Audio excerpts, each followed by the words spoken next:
You can now follow me on all my social media platforms to find out who my latest guest will be.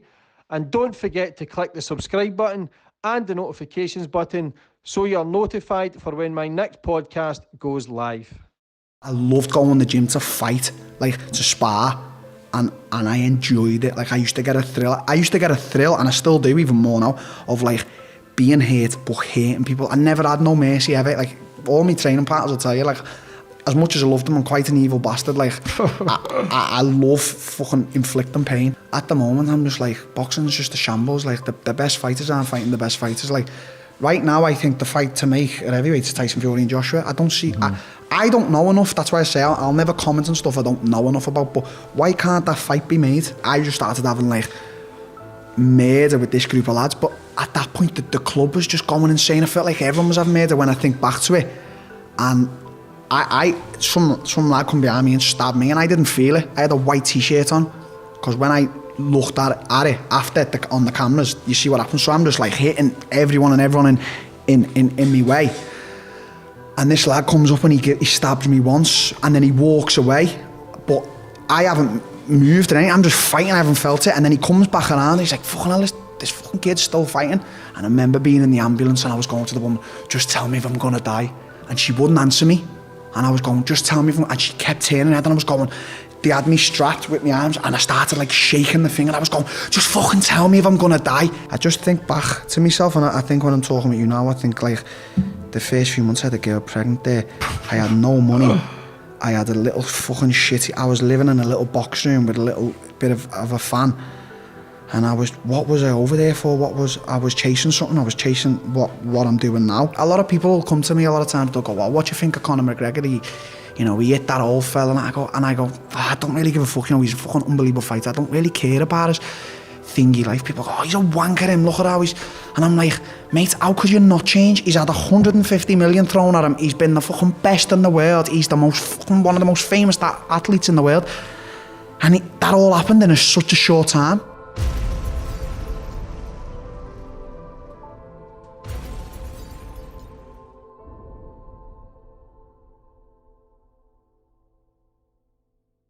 Boom, we're on.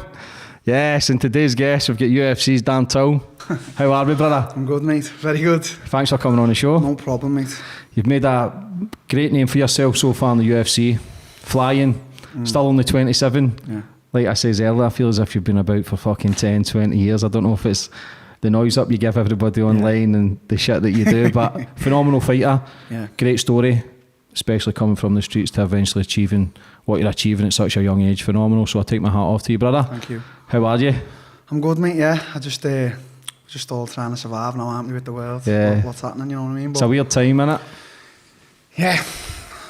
We were speaking before, weren't we, mate? You just got to crack on, haven't you? Exactly, man. Keep your head above water. A lot of people are sinking, so it's all mixed reviews, people thinking this and that, but for me it's just focus on yourself, focus on your family, and then everything else will take care of if you don't business. know 100% what's fact and what you shouldn't be, like that's as I said to you before, probably is something going on behind the scenes what we don't know about, whatever, but none of us know. Everyone's like claiming to know, they know what's happening, they know this is happening, but who really knows? I certainly don't know. I don't know. So. People are second guessing. You watch a couple of YouTube videos and it obviously makes people an expert. Yeah. But again, whoever's making the YouTube videos, we're talking pure Google solicitors, I call them. Google solicitors. They could be talking pure pony as well. So they're just Google solicitors. Google Google pandemic, and a million things will come up, and they'll go, "Right, that's true. That's Google solicitors, mate." They don't know what's happening. It's a weird time, but it's got to crack on. I always go back to the start with my guest, brother. Yeah. Find out where you grew up and how it all began. Where's the start? Do you know what, mate? Fucking... I didn't really... Like, I don't like to... I wouldn't ever like to sit here and disrespect people who've actually come up really hard and come from the streets, because I come from the streets of Liverpool, but, you know, it's rough and it's tough, but I've never had this... I'm not going to sit here and say, "Oh, struggled, there was... You know, we never had money for food or stuff like that." I had a good upbringing. You know, I was a little shit on the streets, but I had a good life, a good upbringing, and my only problem was I used to love fighting. I used to always get into fights. So you know what, mate? I played football for a long time, and I was actually an alright little player. And then when I was like 12, 11, 12, I started going to the gym with my dad around the corner of the boxing gym. And as soon as I hit a bag, mate, that's where it began. Where do you get that fighting from? Is there anybody in the family a fighter? No, like me dad, my dad's a big, I'm a big guy. My dad's a big guy, It's funny because I've got the nickname Gorilla. He actually looks like a fucking gorilla. His hands are huge, but he can have. I can imagine me that. I've never seen him fight. I can imagine he can have a scrap. He's a big dude, but he wasn't a boxer or a fighter. Me sister, I've only got one sister. All my dad's family on that side, all into cars and stuff, and all my mum's side, just got normal jobs. So I always often wondered to myself, like, is there a past relative along the line who was just like me, fucking not kiss, a bit fucked in the brain and was fucking could fight like fuck, you know what I mean? So I don't know where I got that from.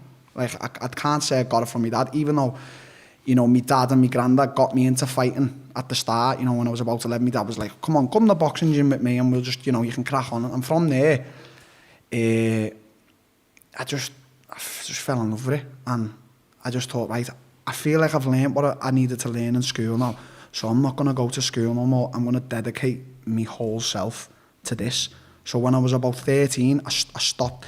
I was in like a program, and it was like a naughty boys program, and I had to go to like a church and do the gardening and that. So I'd do that, right, and then on dinner time, I'd get my bike, I'd go to I had a key for my granddad, he would work on the wagons away and that.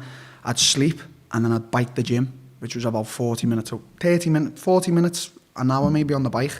And I'd done that every day, and I stopped going to school until my mum found out. And there was like murder over it. And it was like, what do you do? I was like, listen, I want to just fight. I said, I've learned what I feel like I don't feel like I need to learn no more in school, Even though I was probably on the brink of getting expelled and everything anyway. And she was like, no, you need school. This fighting is just a phase you're going through. And I was like, it ain't, I was like, you're going to see. And, I had a lot of... My mum supported me massively, but I had a lot of arguments. Like, my mum was a good mum. She wanted me to go to school, learn, get good exams and all that stuff. And I just was like, nah, man, I want to be a fighter. I'm fucking really good at it. Like, you should come up to the gym and see me. And that's just... From then, I just created something on my own. And then at that point, me and my dad weren't close no more.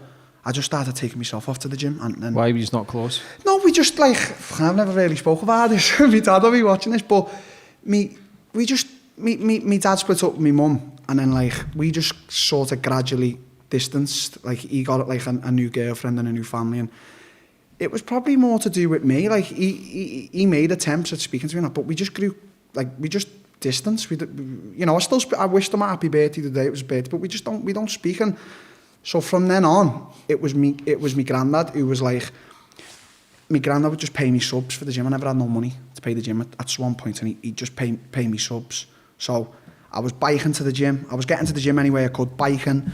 I was getting the bus. I was getting lifts off guys if they lived around the area. Because with the gym, my first gym, my Muay Thai gym, was like 40 minutes away from my house. But I started Muay Thai by my house with a guy called Simon, and then he moved gyms. He went to Highton, I lived in Walton, which is about 40 minutes away. But that was my first gym, so I was making any attempt to get there, and my granddad would just support me, with bits of money and that. And I was totally dedicated. Where did you get that passion from at an early age that you knew exactly what you wanted from such a young age? I don't know. I seen fighting, I seen what I could do, and I seen how quickly, my thing was always, I wanted to be technically the best. I wanted to just be a superior fighter, technically. There's fighters who are strong and tough and big knockout power and stuff like that. I just always wanted to be technically far superior, and I noticed at an early age, I had that in me. Because at that age, I was 13, 14, 15, I was sparring with men and physically bigger people and all the kids who were around my same age, and I was just better. It just got to a point in the gym where I was just better than everyone. There was no challenge anymore. I was so skilled, and I'm not blowing my own trumpet. I was, my Muay Thai coach had vouched for me, and obviously after Muay Thai I went to MMA, but that's a different story. But at that age, I didn't want to do anything else. I only wanted to train and fight, and that was it. Passion for it, love straight away. Did you know you could make a career from it? Yeah. At an early age. Did you have good guidance from your trainer? Yeah, of course. Like, he'd take me off to the training in Leeds with all the top fighters from there, and he'd get me fights around the country. Do you know what? My first professional fight in Muay Thai was actually in Scotland in a Greenock. Greenock, yeah. Fucking crackpots down there. Mate, I swear, we went in and everyone's just like, yeah! And I was just like... No teeth, fucking... Yeah, I was just 15. I was like, fuck this shit, I don't like it up here. And then, like, I was like, and the guy I was fighting was like 26, and I was like, fuck this shit, mate. I'm not into this fight. And I was so nervous. I was like, fuck. And then I went in and I was just like, I just smashed him. And then, like, I got like 300 quid, I think, for my first fight. And I was just like, that's to me coach after, come on, let's get out of here. Because they're all just like, hey, fucking, you scouts cunts. And I'm like, oh, this is mad. So that was my first fight. But we travelled, we went to Canada. I lived in Thailand for a stint. I mean, I've still, the same passion I had then I've still got now. Obviously, you hit speed bumps along the way and the road and blah, blah, blah. But at the start, my thing, I had just all my mates from the streets and that. My thing was just make money any way you can and train to be the best. I always had the mentality, if I ever think that I'm going to be second best, I would have stopped there and then. But I knew I could be the number one at fighting, just fighting in particular. So that's why I never stopped, because if I ever sat back and thought, I'm not as technical as maybe him or him, I think I'm going to stop, because he'll always be ahead of me. I could never live with that deep down. But I know, even up until this day, like, I'm still fighting to be the number one. Like, in my eyes, what I'm in now, the UFC, when you're the champion, you're at the elite level, the elite of the elite of the elite. You're number one. So that's what I'm still chasing now. But back then, it was the same mentality. If I ever stopped for a second, thought, hang on, I think I'm only going to get to be like number 5 or 4. I don't think I can be as better as that guy. Let's say whoever the number 1 was then. I'd have stopped. That was like my mentality. And I don't know where that mentality came from. I don't know if it come from my mother, my father, my granddad. None of them were ever fighters, so I can't tell you right now where it came from. You've got to have that belief, no matter what it is, for anybody watching. No matter what it is you choose, you've got to believe you're the cream of the crop. You've got to believe you're the best, or you will just accept, and your existence will just not be as great as it can be, because there's levels to everything. There's levels to the game, man. And if you're at such a young age, you're travelling everywhere, you're constantly wanting progress, you're constantly seeing yourself as number one. It's hard work and dedication as well. How did your friends treat you? Did you have any friends when you were in your teenage years, or did you distance yourself from everyone? Do you know what? I grew up in a rough area. I had my friends, but there was like a point where I was just like distancing off to something else. Like, a lot of them, like, were involved with bits of crime and whatever, and you just see yourself, we had no arguments, nothing, but you just see yourself sort of growing further away, because you're just chasing something. And you know what's funny? My mum, she still lives around where I grew up. She loves it around there. And I see all the lads, and they're all, they treat me with respect, and they love what I've done and what I am doing. And, I'm not one of them, I don't like the cliche thing, don't forget where I've come from, like, you see a lot of rap guys like, I still go the hood and that. Like, I don't even know what that statement means. Like, I haven't forgot where I've come from, or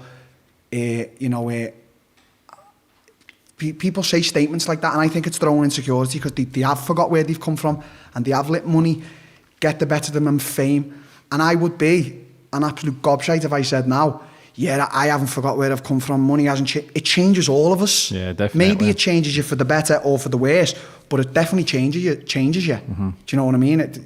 I wouldn't sit here to you and lie to you and go, money hasn't changed me. I'm just Darren Till from this place. Do you know what I mean? I am, but certain things are happening in my life right now, and have happened.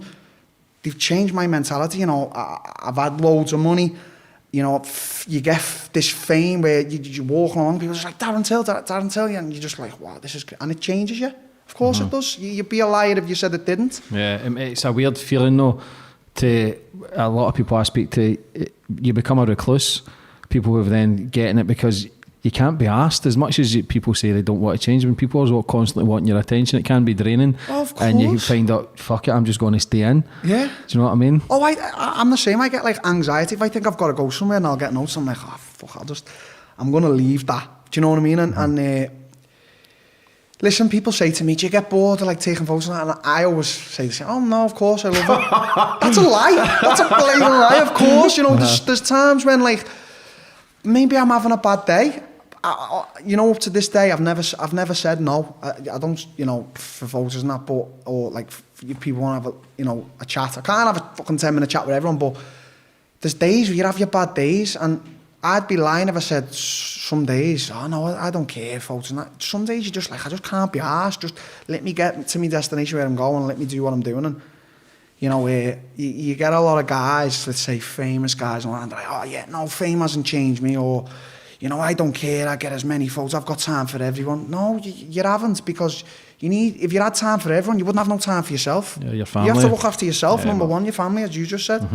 Do you know Definitely. what I mean? So when you started after your first fight, did you start getting a buzz for it, making a bit of money? And No, I didn't. In Muay Thai, there's no money to be made, mate. I purely just done it for the love. Do you know what? As much as like, I love money and I love cars and watches and houses. Every time, obviously I'm fighting on a bigger level now. Every time, and my coach will vouch for this, every time I'm fighting and the contract comes through and like, I have to sign it. I can imagine a lot of guys, let's say like, for instance, Conor McGregor, I can imagine he looks, right, I'm getting that much, yeah, fucking good. I don't like to look at the money because I think I haven't earned that yet. I need to earn that as soon as I fight. Like, you know, the fight. So to this day, I can safely say, maybe there's a bit in me that thinks about the money and stuff and blah, blah, blah, but I do it to be the best. Like, that's just truthfully, like, I do it to be the best. Do you know what I mean? And that's at the start when I was fighting in like Scotland and getting 200 quid and 300 quid. It was just purely for the love and to be the best. You know, I was fighting in Canada, I was fighting in Thailand, I was fighting up and down the country, Leeds, London, everywhere, and I never made any money ever until I changed over to MMA, and then obviously you're going up the ranks. But at the start, mate, it was just purely for the love. For the love. Were you enjoying just the escape of it, just getting out, trying to keep off the streets and? Yeah, I wouldn't necessarily like say like that. I just loved fighting. Like you know what I mean. Every day was a pleasure. Just to like. Did you enjoy getting hit? Yeah, I really do. Is that like a sense of self-harming? It could be. Yeah, I do. Like there's actually a clip on my Instagram of one of the guys in the gym. He's a heavyweight Tom, and on the video you see I drop my guard and he just wallops me, and I go, good shot. Like. I do enjoy it. So at that time, I loved technique and hitting pads, but I loved going to the gym to fight, like to spar, and I enjoyed it. Like I used to get a thrill, and I still do even more now, of like being hurt but hating people. I never had no mercy ever. Like all my training partners will tell you, like as much as I loved them, I'm quite an evil bastard. Like I love fucking inflicting pain. Yeah. Now that sounds bad. That's just my mentality. I think you need a mentality. What? You need to be, all UFC fighters, you've got to have that psychotic kind of thing to get in there and listen, it's life or death, man. It's no fucking about. Especially I've seen some of your fights where you've had them on the floor and you're letting them punch you. Yeah, and I'm thinking, what the fuck? Yeah, that's true. That's guilty as charged. But there's a guy who came to the gym the other day. He's been a family friend for years. He's a boxing coach, and he's a hard bastard. He's old school, and he come and watch the training, the MMA, and he was just like, you guys are fucking insane. He's like, you're throwing in the air and you're landing on your knees and your shoulders, and he's like, this is a vicious sport, and it is. I think UFC, well, I'm not going to say UFC, I think cage fighting is the most vicious thing around nowadays. As a sport, I wouldn't necessarily call it a sport. It's just barbaric, isn't it? Yeah, but it is an art as well. It's a craft for sure. To be the best, let's say, to be the champion in the UFC or to be the best in mixed martial arts, you have to ultimately be, for instance, let's say a black belt in every area. You have to have mastered the art of mixed martial arts. It's not like boxing. You train one art, or Muay Thai or kickboxing. In MMA, there's so many different factors and ways you can lose and win. So to master that and to be the best, it takes a lot of years. Yeah, but it just shows you how far it's come over the last 10 years to now competing with boxing, which was probably untouchable. Nobody thought anything would ever compete with that until it's just boomed. Yeah, boxing's a touchy subject. like, because as I started boxing, I love boxing. I've got loads of friends who are boxers, but at the moment, I'm just like, boxing is just a shambles. Like, the best fighters aren't fighting the best fighters. Like, right now, I think the fight to make at heavyweight is Tyson Fury and Joshua. I don't see... I don't know enough. That's why I say I'll never comment on stuff I don't know enough about. But why can't that fight be made? It's money, innit? It's money, politics, wait until they both get to a certain age. So, in my opinion now, UFC and let's say MMA cage fighting has took over boxing. Who picks your fights? Is it Dana? Yeah. Or do you get a chance? Or do you get a say? Yeah, I think when you get to a certain level in MMA and obviously in the UFC, where you're main eventing all around the world, you have a say on who you fight. Not that I pick and choose, but you'd ultimately want to choose the best opponent for your style. So, you know, I'll speak to Dana or the matchmakers and they're like, you know, we want you to fight on such a date. You know, there's 3 opponents' names you can pick from. Main event, who do you want? I speak to my coach. Who do you think's the best opponent? We'll fight him. Yeah, and that's as simple as that. It's as simple as that, yeah. What age did you go to Brazil? So I was 19, and I was 19 going on 20. I went on the 25th of December to Brazil. Christmas Day? Yeah, and I came back exactly to the day 4 years later, Christmas Day. Because you fucked off because you get plugged? Yeah, so I was, at that point, I'd switched over. Were you a loose cannon at that age, 19? I just fucking loved fighting. I just, outside the ring? Yeah, I wasn't into like guns and knives. That just wasn't my thing. Like all my mates fucking at that time like went into it and that and were just mad. But I was just mad where I just wanted to fucking fight with anyone and everyone. If there was a problem, I'd be like, yeah, I'm there. And my coach, you know, he loved the way I was in the gym. I trained really hard and I dedicated myself. But then he'd see me going off and like causing trouble and getting into troubles, and you know, I was finding ways to earn money, and I was always having bother with like maybe a few lads, a few gangs and whatever, and I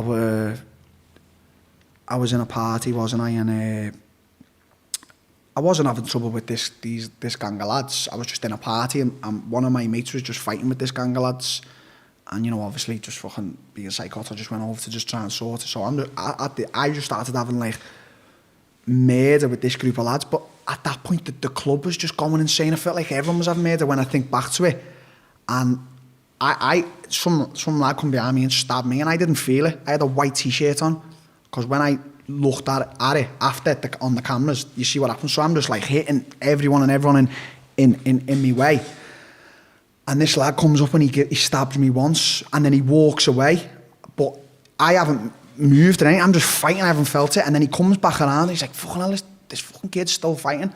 And he does it again. And then, mate, for like, I'd say 10 minutes after that, I was still fighting. I was fighting with the doorman. Do you know what? Just to like put it in a nutshell, I fucking battered everyone in view. Like, I couldn't be stopped. People were smashing bottles on me head and everything. The doorman were fucking even cracking me and I wouldn't go down. I was just went psychotic. And then I got backed up by the doorman and loads of people. My mates were just going mad. Like, I don't even know where they were. I got backed into a corner in the toilets and they were like, Darren, you need to, like, I knew the doorman. They were like, you need to stop. You've been stabbed. And I was like, I haven't. I was going mental. And then I looked down and my top was just red. It just changed the colour red. And I was like, whoa. I was like, nah, fuck that. And I was on the toilet seats thing and I was kicking the door and that. And then as I've come out the toilet, I'm still fighting. And next minute, I've just got like a surge of like I come down and I just went, whoa.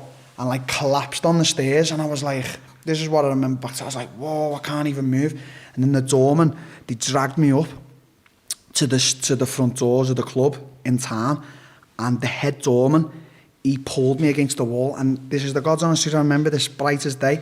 So I'm sat there and he's going, you've been stabbed, Dad. I need to put my fingers in your wound. So I think he had like army, so he put his fingers in my wound and he's going, I need you to stay awake. And I was going, nah. And I kept trying to like shut my eyes. And he was going, Darren, I can't let you shut your eyes. You're not dying. He was saying all that stuff to me. So he had his fingers in my wound and like, I'm just like that, whoa, what's going on? And I remember like seeing all people around like crying and that. And then I seen like blue flashing lights, the ambulance, and he's still got his, and I wanted to go to sleep at this point. I was just like, well, nah, just let me sleep. And I believe to this day, if I would have like went to sleep, I would have died. Because where I'd been stabbed was so close to my arteries. Like even the doctor who did the surgery on me, he's like, Darren, one more little bit and it'd have ruptured both your arteries, you wouldn't have survived. So like I think of stuff like that. And I remember being in the ambulance and I was going to the woman, just tell me if I'm going to die. And she wouldn't answer me. And I was going, just tell me if and she kept turning her head and I was going, they had me strapped with my arms and I started like shaking the thing and I was going, just fucking tell me if I'm going to die. And she was like, no, you're not going to die. And I remember getting carted off to the hospital and I woke up like 2 days later or something and my mum and some friends and that like standing at the end of my bed. How was that feeling? Do you know what, mate? I'd be probably lying to you if I said that it meant to me. I was just like, fucking hell, I got stabbed. Wow. I was like, I'm gonna have to kill that lad in the scene. I was like, but a lot of people cared for me, especially in the gym. A lot of people come to see me, and I'm not gonna name no names, but they all come to see me and just give me words of wisdom. And you know, when I got out, I didn't go home at that time. I can't even remember where I was living, mate. I'd been kicked out my mother's. I lived with my uncle, been kicked out. I'd lived with my granddad, been kicked out, gone back. So I think I was living in my granddad's. I didn't go my granddad's, I didn't go my mother's. I went straight to the gym to see Colin. And I remember it was a Tuesday morning. All the fighters were in there, Terry, Mark, and I remember seeing Colin. Colin just looked at me, and I was on crutches, and I just sat on the ring, and like Mark and a few of the lads come over to me and Terry and that, and then I waited till the end to see Colin. And Colin was like, listen, I want to chat to you later on. Like, we'll have a chat and that. I said, all right, do you want me to come back, Col? He said, yeah. So I went to my granddad's, fucking just ate some food, and then I went back to the classes in the night. And Colin was sitting on the radiators, and he said, come over here, son. So I went out, hobbled over on my crutch, and he went, listen, what do you want from life? He's like, what? He's very straight and dry, Colin. Like, as I say, he's the most influential man in my life right now and has been for years. But he went, what do you want? He's like, I'm not just going to blow smoke up your ass. He's like, you've got the potential, Darren, to be the best in the world. I've seen it. I can make it happen, blah, blah, blah. But he's like, you're 50-50 now. He's like, you're training, but you're going out and you're just being a fucking moron, basically. He's like, what do you want? And I was like, you know, Col, I don't really know. I just want to be the best. He's like, well, if you want to be the best, I'm gonna send you to Brazil. I'm gonna send you over there. You're gonna stay there for as long as you need to stay, and get yourself dedicated. Don't think about anything else. Don't think about having money or anything. Just fucking go and smash it. I was like, all right then. So, like I know 90% of people are like, nah, I'm not going to Brazil. Comfort zone, stuff like that. And I was just at that time, even though I had family and that, I didn't really have anything. I didn't have like. Nothing was important to me. Were you homeless? Sorry? Were you homeless? No, I wasn't. No, that's what I say. I was floating about from house to house. Basically, I had the, like, when I say about, this is backtracking a bit now, but to be like open and honest, I had a great relationship with my mother and father growing up, and me and my mum were always very close. And then when I was like 15, 16, an incident occurred with my mother. I went out, it was New Year's Eve, went out with my friends, my friend Christopher. Come back about 12 o'clock, we'd been out, you know, just causing murder. As you Come do. back, yeah, as you do. I said, come on, you can stay in line, you know. I lived in my mum's box room, just a small room. He's like, yeah, all right, son. So then we've gone to sleep, and my mum's quite a hothead. I probably get me. Is that where you get it from? Probably then? get me angry. Yeah. I'm two things. I'm very angry when I need to be, and I'm stubborn. And my mum's two of them things. Like, I just woke up to screaming, and my mum's like, at that point, me and my mum were going down a spiral because she seen what was happening with me. You know, she knew at that point she like accepted fucking Darren's really good fighter. Like, she'd been to see me fight everywhere, blah blah blah. But she was like, he's fucking mental. Like, he's loose. Like, he's fucking. I was just fucking loose, mate. As I say, I wasn't a fucking mad criminal. You know, I'd fucking done things and that, but I wasn't like involved with guns and knives. I just fucking wanted to fucking bash anyone. But there was none of this, like, in my head, respect for anyone. I always used to think, who's the hardest bastard in the I'd fucking kill him. You know what I mean? I hope the fucking hardest bastard in the field. Now I was like, what are you on about me? There's that many. But, so I woke up to screaming and shouting, and my mum was like, you can get out this fucking house. And I was like, what the fuck's happened? I'm one of them, it takes me 5 minutes to wake up. My room was full of sick. So my friend had threw up in the middle of the night. So he's just like sat there in the corner, and he's like, what the fuck's wrong? And me and my mum just started screaming at each other. My friends left.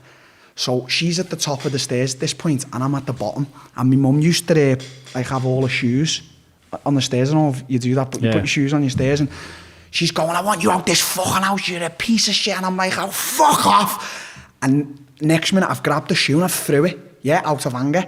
And it's fucking clattered my mum's face, And I've turned around and my mum's crying. And she's on the floor. And I've just went, what the fuck? And my mum had a boyfriend at this point. He's come running out the room, not to fucking front me, I'd fucking just kill him.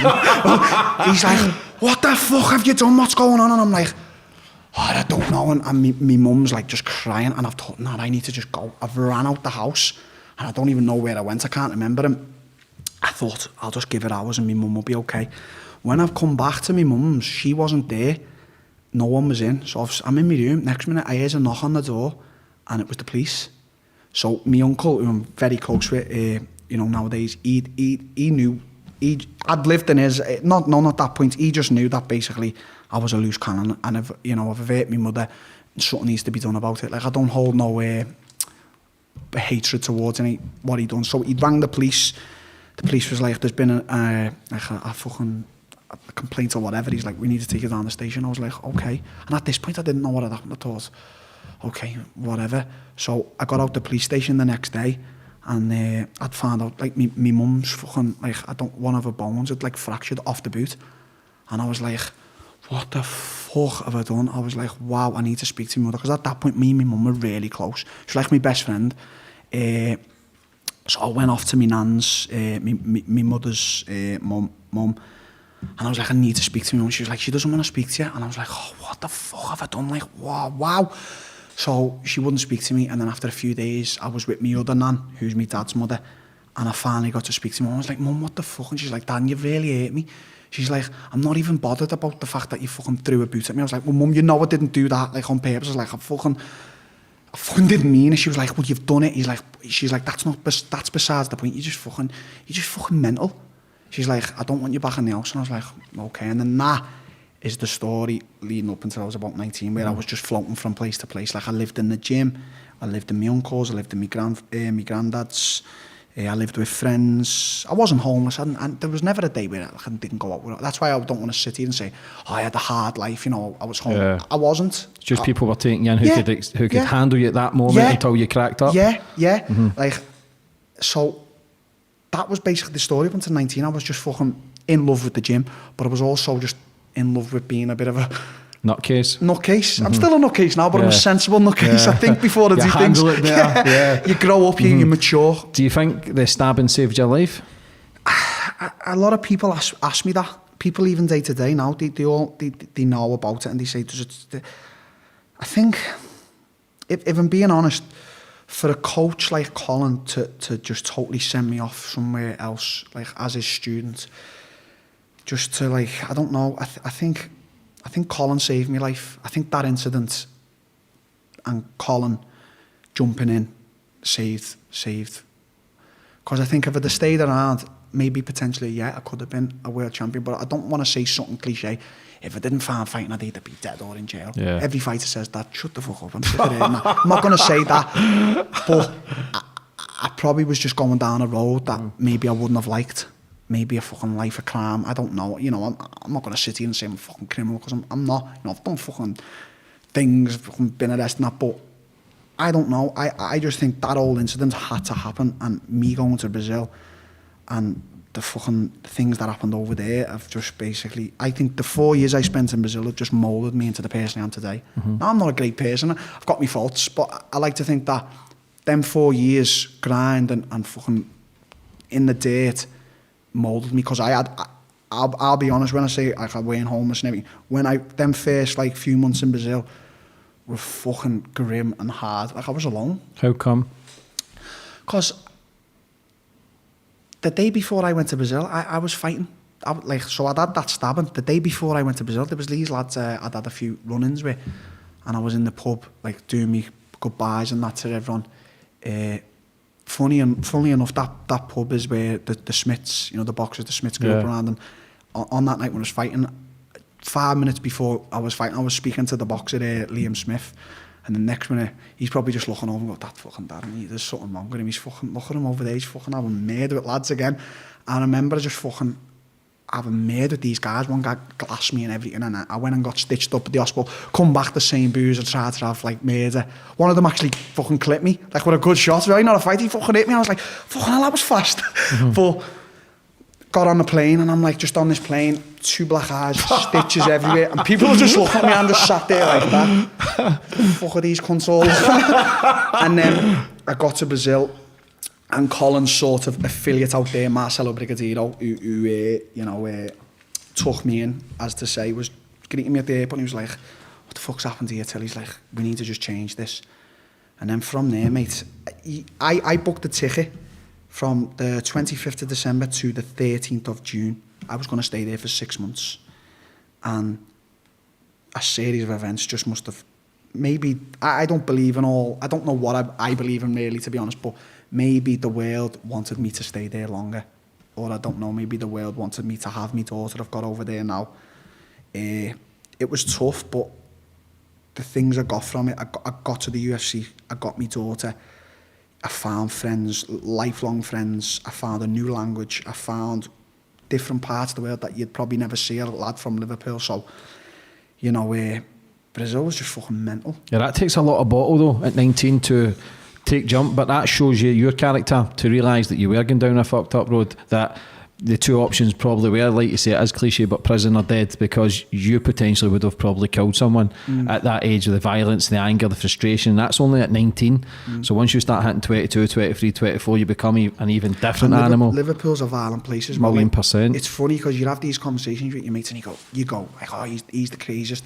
And then someone goes, no, well, he's the craziest. Like, Liverpool's a place where there's a lot of egos and a lot of... It's full of nutcases. I love Liverpool, but it's full of crackpots. Yeah, I always say to me, like, I'm the hardest in Liverpool. I guarantee I'm not. I bet you there's a few fucking people I don't even know about who fucking wipe the floor with me. Liverpool has got a lot of good people, but there's a lot of violent people who don't give a fuck who you are, what you're, Darren. I don't give a fuck about you, mate. And so it would have been either a rise to the top in Liverpool, maybe just fucking...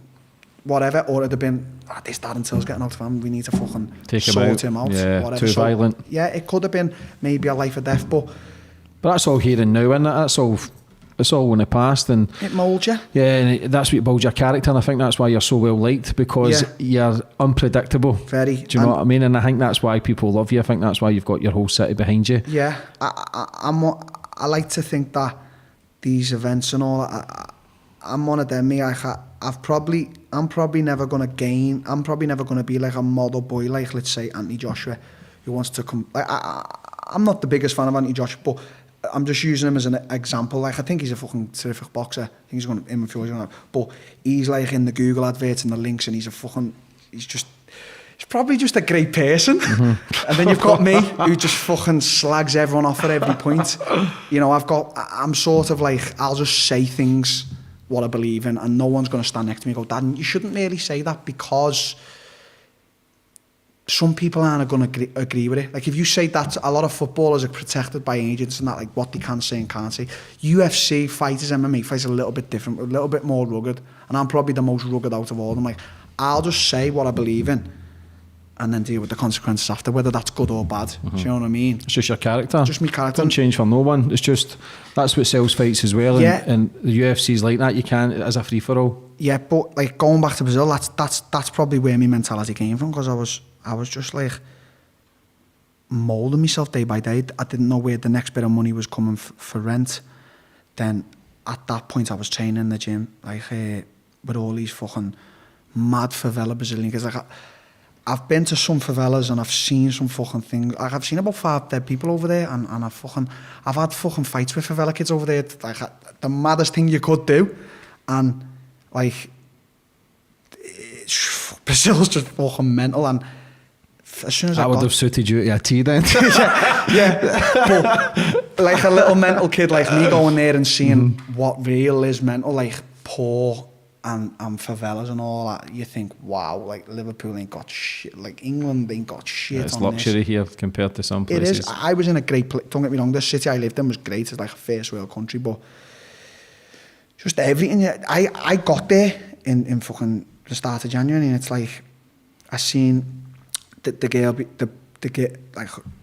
behind the reception, obviously, we had the daughter together, and you know, in the first few months, you know, I had a girl pregnant over there. Like, Darren Tiller's arrived. But do you know, when I think back to it, I think, wow, like fucking, I've got a 7-year-old daughter, like a 7-year-old. I'm 27. I've got a 7-year-old daughter who's just a little Brazilian child now. You know, we only speak over FaceTime, especially now because of COVID. I can't go over there. I had the trip planned to book there, but I just think back to myself, and I think when I'm talking with you now, I think like the first few months I had a girl pregnant there. I had no money. I had a little fucking shitty. I was living in a little box room with a little bit of a fan, and what was I over there for? I was chasing something. I was chasing what I'm doing now. Searching. Yes, searching, and you know. What's funny is I can probably say when I got over there I was sensible. I wasn't. I was fucking still nuts. I was like, you know, I like a drink. I was fucking drinking over there. There was a goal, and every day I'd speak to Colin, and Colin would say, "Are you the best in the gym yet?" And I'd be like, "Nah, this guy's beat me." Colin, "We'll fucking beat him tomorrow." Next day, "Are you the best in the gym yet?" "Nah." "Say what you want to be, Darren. You want to be, say, I am Darren Till and I will be world champion." So I'd say to him, no, put it in fucking capital. Like, my coach doesn't give a fuck. He just put it in capital letters now. I'm Darren Till. I want to be a world champion. Next day, "Are you the best yet?" "No, so-and-so's beat me, fucking purple belt. He leg locked me, fucking." "Tomorrow, wipe the floor with that cunt." Back again. "We haven't spoke for weeks. Where have you been?" "Sorry, Colin, fucking. Don't you fucking go weeks without speaking to me. Are you the best yet?" "No." We'll say, "You are Darren Till and you are going to be a world champion. Say it at night. That's it. Fuck this shit. Say it 20 times to me and I'll write it. Boom, boom, boom, boom, boom, boom. Right, I'll speak to you tomorrow." And that was just like a reoccurring thing. And then when I got me fucking, you know, going forward in a few years in Brazil, when I got that fight, when I'd beaten everyone in Brazil and I'd won that fucking belt and everything, and the contract came for the UFC, Colin was like, said to me, coach, who'd already accepted it, Colin said to me, "I didn't want this fight, but you know what? If I know someone can go out there and do it, it's you because of your mentality. If it was anyone else, I'd have said, don't take the fight." He said, "Because I know how fucked up you are and how much you don't give a fuck, do it." And I was like, "Colin, I'm going to stop this guy in the second round." He's like, "I know you're at." I was like, "Colin, I promise you I'm going to stop him."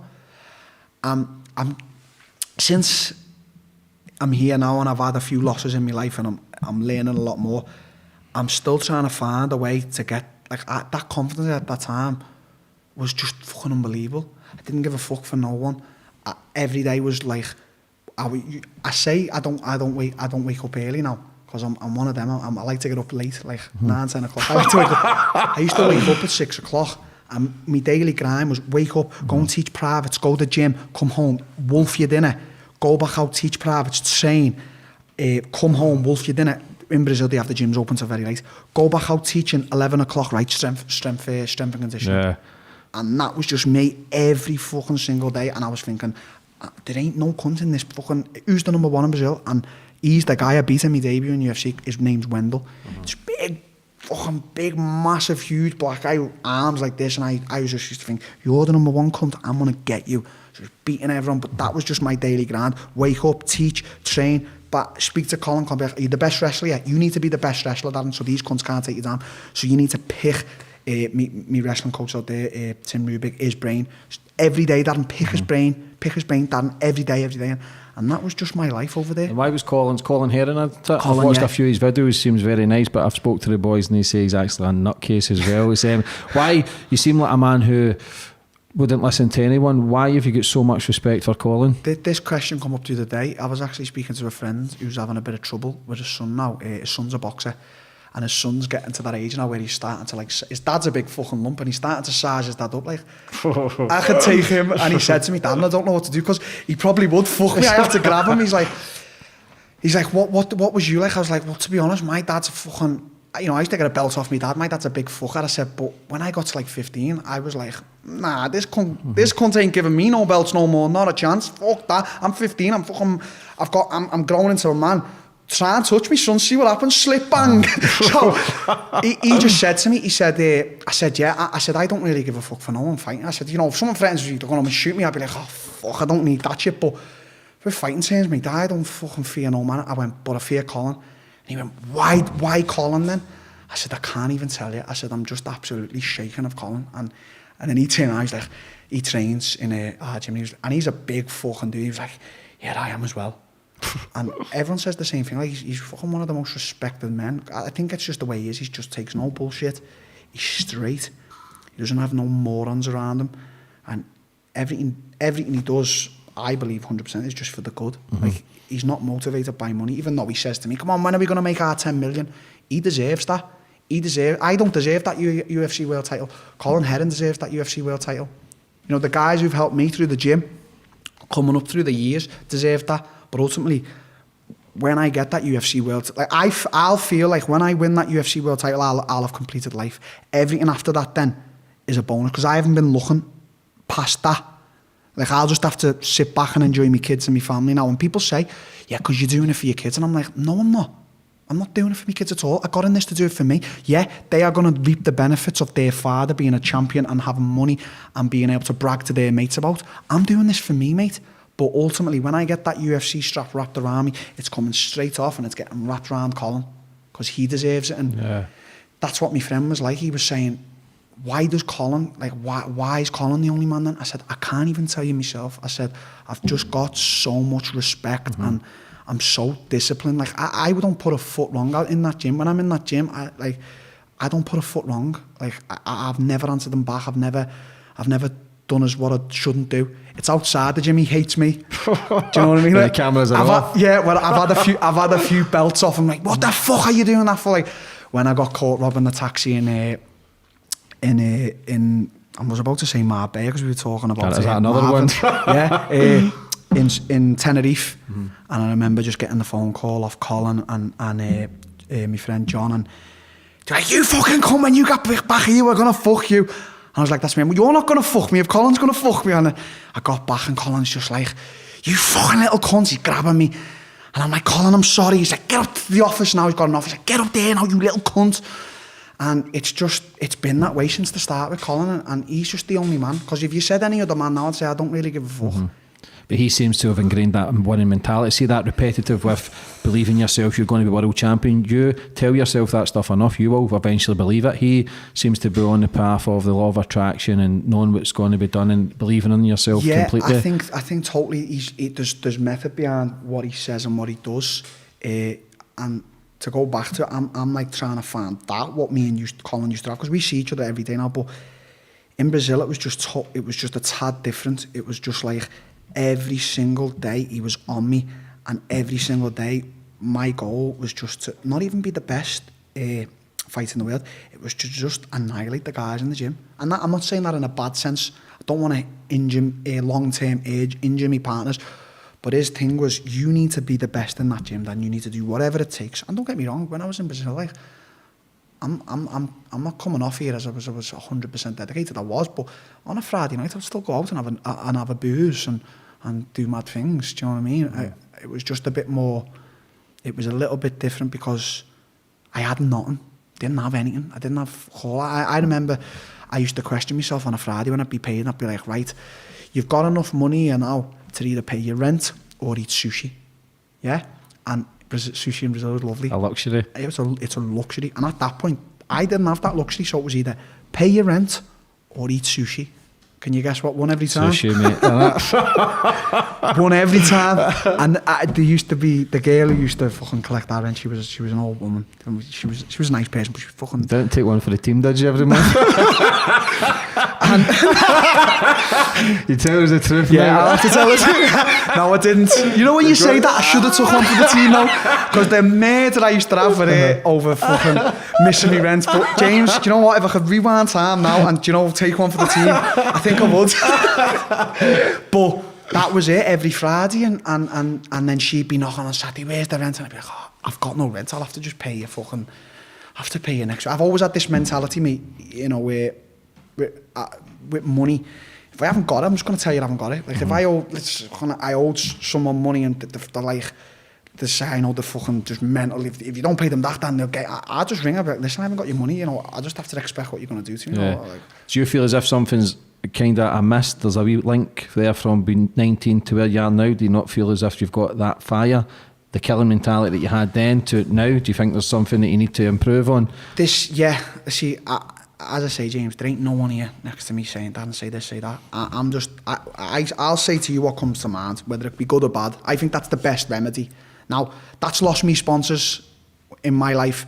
That's probably lost me fucking friends in my life, whatever. But I'll say what comes to mind. Do you know what I mean? I'm not going to sit here and say I'm a great person. Like, fucking, do you know what I mean? But like, things happen in your life. Like, you get to this stage now. Like, a lot of people will come to me a lot of times. They'll go, "Well, what do you think of Conor McGregor? He hit that old fella." And I go, I don't really give a fuck. You know, he's a fucking unbelievable fighter. I don't really care about his thingy life. People go, "Oh, he's a wanker, him. Look at how he's..." And I'm like, mate, how could you not change? He's had 150 million thrown at him. He's been the fucking best in the world. He's the most fucking one of the most famous athletes in the world. And that all happened in such a short time.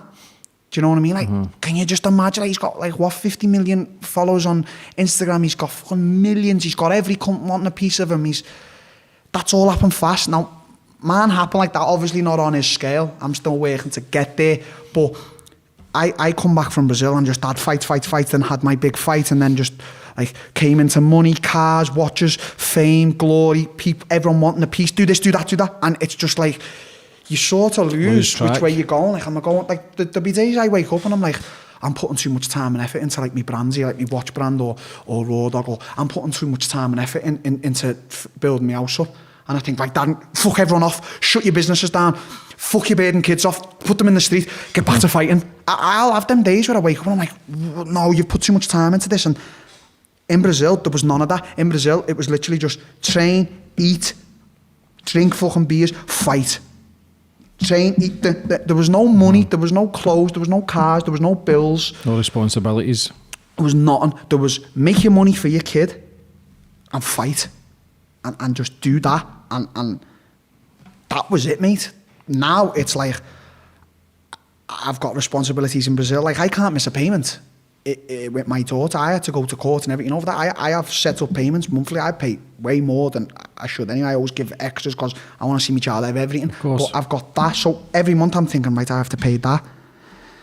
Right, I've got to pay for my house. Right, I've got to pay for the cars. I've got to pay for my 2 kids here. You know, does my mum need money? Is my granddad okay?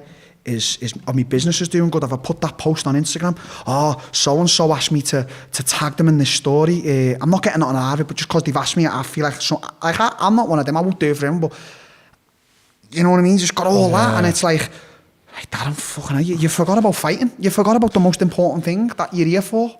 What's got you here? Yeah, what's got me and what I'm doing. Like, if you said to me now, Darren, I'll give you £1 billion, you can fuck, I'd say, fuck your £1 billion. I'll earn that on my own. I want to be a champion. Yeah. And I'm probably not doing things right now to be the champion. Like, don't get me wrong, I go in the gym every day and I give me all. Like, I just give me all. Like, my body's broken because of how much I give. I'm a dedicated trainer. But then outside, maybe I'm getting sleepless nights. Maybe I'm drinking more than I should. Do you know what I mean? Like, my diet's not strict. I'm putting too much focus and energy into my brands. I'm putting too much focus and energy into going to get my car a different colour. That's all. Why the fuck am I doing that? It's all bullshit. Don't get me wrong. Like, my business and my brands are important, but they're all just there. The things that should be important to me, and every day I should wake up, is gym, family, gym, family, gym, family. Mm-hmm. But you're identifying with it now. But now you know it's time to get back to basics. Yeah. You're only 27. The next 5 years of your life is when you're going to be at your prime. I believe you will win a world title within the next 18 months. You know that yourself. You've got that fire. You're identifying with these wee things now. It's just outside noise. When you're coming from the streets, basically homeless, floating around, and then boom, everything comes. You're thinking, wow, this is great. And you realise, wait a minute, it's all bullshit. Yeah, and Liverpool's a place like that. Like, as much as I love Liverpool can give you distractions, the nightlife, the fucking, your friends, oh, let's go and do this, we'll do that, we'll go. But don't get me wrong, I'm not just blaming it on Liverpool. As you said, we had the chat before, if you're going to blame something, you've got to blame yourself. You've got to take it into account. Yeah. Are you easy led? Yeah, very. Like, I've got an addictive personality. Like, I can't get into something. Like, the guy asked me before, he's like, do you play poker, Darren? And I'm like, I probably couldn't get into that poker because I'm so addicted to stuff. Like, I'd probably just lose my head. Start smashing people when you lose your money. And also smashing money, because I'm like, I'll put 100% in. I've always got this mentality, it's either not or not 100%. So I know for a fact, if I enjoyed poker, I'd be 100%. So I'd be like, the main focus again would get lost. You get what I'm saying? Yeah. So I am easily led. Like, if my friend rang me up tonight and was like, Darren, I've just got this new car, let's go out racing. I'm there. Don't worry, I'm fucking there in 5 minutes. Whereas other people say, oh no, I need an extra hour in bed. I'll think, nah, fuck the hour. I'm going out racing cars with my friend. Or, do you know what I mean? Darren, I've just got a new quad here. Are we out on the quads? Yeah, I'm out. Do you know what I mean? Being in Brazil for 4 years, you've probably, it's not as if you were in prison, but you've probably felt as if you've missed a big part of your youth. So you're maybe reliving a bit just now, maybe the last year or two, and you just need to be careful that you don't lose it all fast. Much. Yeah, because it is all bullshit. You don't want to be sitting at 32 saying, I could have been the contender, I could have been the world's #1, because you've been so fucking close. Everything should be moderated as well. As you said, like I did miss that part. All my friends were going to holidays, to Ibiza and festivals. I was just fucking grinding with a daughter in Brazil. Do you know what I mean? Like, everything should be moderated. Like, as you said to me, I don't want to get too... I'm addicted to my podcast now, but I don't want to be 100% crazy over it, because then it becomes obsession, same as fighting. You can't train 24 hours a day. You can't fight a fucking 100 times a year. That's to do anything in life. If you have 20 fucking... bananas are good for you. If you eat 20 bananas, they're bad for you. Everything should be moderated. So same with me. Yeah, do that now and then, Darren. Like, last night, me and my friends went out for a few drinks. We haven't seen each other for months, obviously, COVID. That's okay. There's no problem with that. Now imagine just every Friday and Saturday I was training and then just going out drinking. That's it just good. defeats the purpose. Defeats the purpose of what you're doing. Would you ever think about moving away again for 6 months, for a year, back to Brazil? I've had the thoughts. I've actually had the conversations with Colin. I've said, you know, it'd be back good. to your roots. Yeah, I've said, like, you know, we should do a few months out in Dubai, Col. Or I can even go, you know, if you give the go ahead, or, you know, Brazil. I've got a setup in Brazil. Like, my setup's there. I can just go whenever I want. But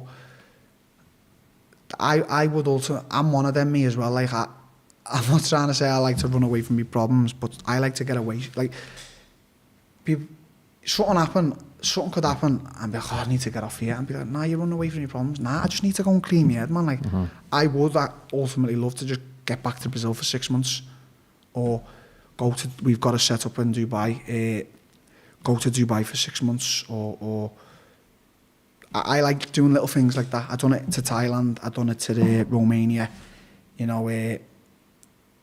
I would love to do that. I've actually had the conversation with Colin. I think it's good for the mind. Just then you don't have these, like, every day you're just here there in your car, you got your responsibilities. If I went to Brazil now, I ain't got nothing over there. Yeah, I'm only going there to train, so every day it'd just be, everything's focused around training. Do you know what I mean? And it's constant. If you're driving about here as well, you're constantly on edge, because even though you don't care, you still do, because you feel as if you have to give your attention to people who want it, and it drains you, mate. You've got to protect your energy, and if you're thinking of going away for 6 months, I believe that's probably the right decision. I ain't a coach or a trainer, but just speaking to you, it's thinking, right, fuck it, I'm going to clear out the noise, get back to basics, and really focus on becoming that world champion.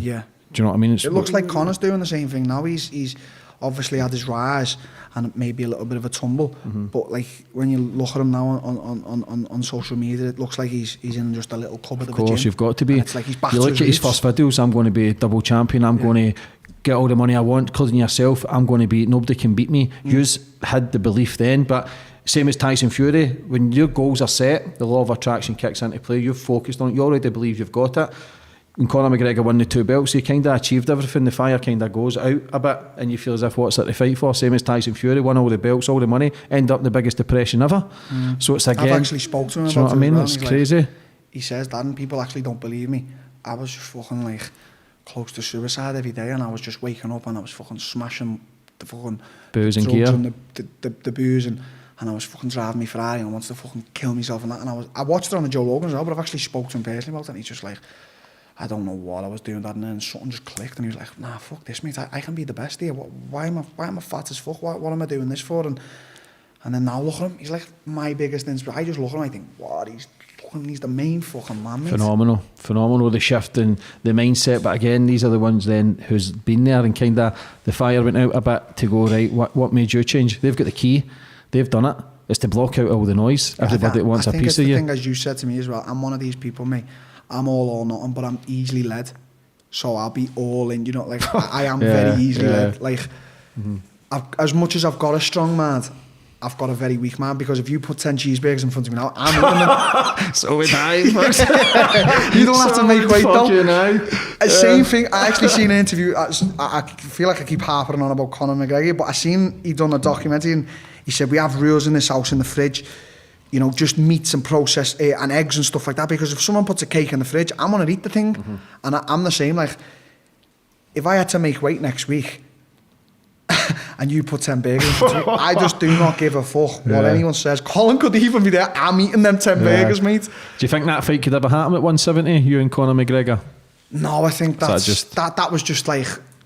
At that time when he was flying? Yeah, that was a little funny thing. Like, I don't see me and Conor ever fighting. We were never going to fight. I was at welterweight for the time being, and I remember going to Anfield, and my dream is to one day fight at Anfield, and I remember thinking I could fight Conor here if he ever came up to 170. You know, imagine a fight like that. But that was never going to fight. Conor McGregor's like a fucking...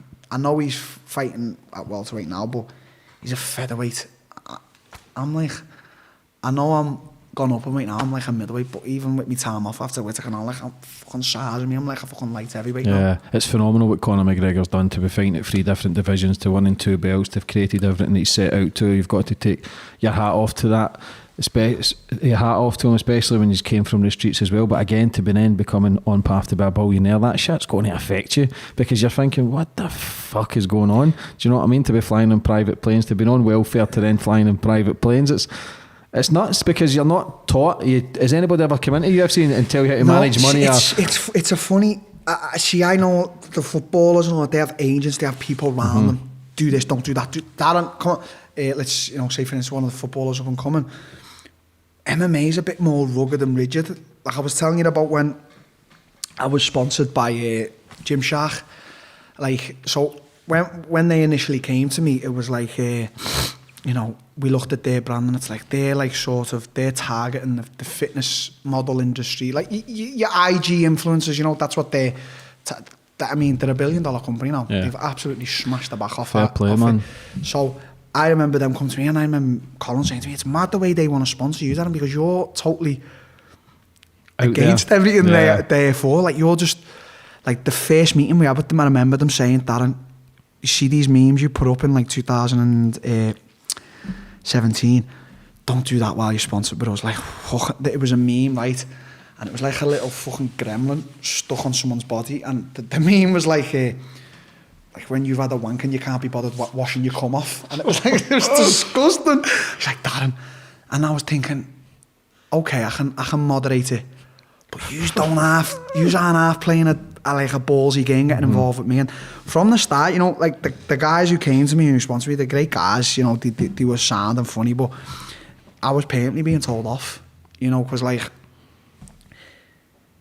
every day I just wanted to offend people on Instagram. So I'm putting memes up and I'm offending so and so, and I've done this and I've done that.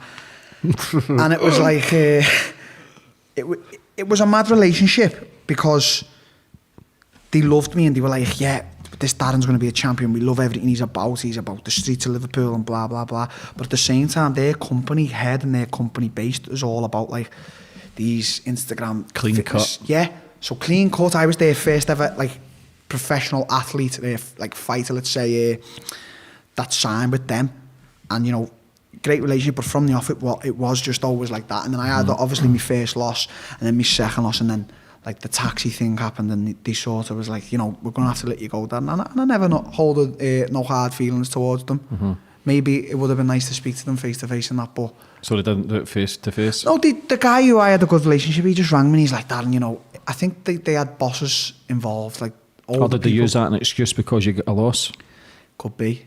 I don't know. To this day, maybe they thought, oh, he's had 2 losses here, let's... Because you've already been on social media. Me, Craig and Tony were talking beforehand, like when people give you shit, you just say, listen, I'll drive to your house and shag your man. And I laugh because that is funny, man, but why can you not give people shit back? Listen, it's a weird world we're living in now. Like, I know everyone, do you know, probably 90% of the people that follow me on social media probably like fucking love me, and the other 10% probably just like, I just follow him just to see how much of a fucking dickhead and a moron he is. But you see, my whole philosophy on social media is this thing has come along now, this social media, and it's blown up. It's massive. It's huge, and everyone's just got an opinion. Everyone can voice their opinion. Anyone can give you shit. Like I get messages sometimes. I'll get like requests. I remember the first request I got that I showed my girlfriend, and I went, "Look at that." This was last year, and I went, "Look at that," and she went, "Oh my God, what the fuck?" She's like, "Aren't you bothered?" I said, "How can I take that seriously?" Someone had messaged me and was like, I'd put a story up on Instagram of my child, and someone had messaged me going, "Oh, I'd love to bend that child over and fuck her up the ass." That my child was like 1. That's a different thing, man. That's a different level, yeah. right? And I just looked and I went, fuck me, mate. Now, that's social media. People can do that. People can make private profiles and do that. If you got that profile, we can put it up in the camera when you're speaking about it. No, do you know what? Was that a fake account? It was just a fake account. It's just a message, blocked it, whatever. But 90% of my messages are just fucking great messages. Darren, this, that, can you do this? Darren, I'm a fan.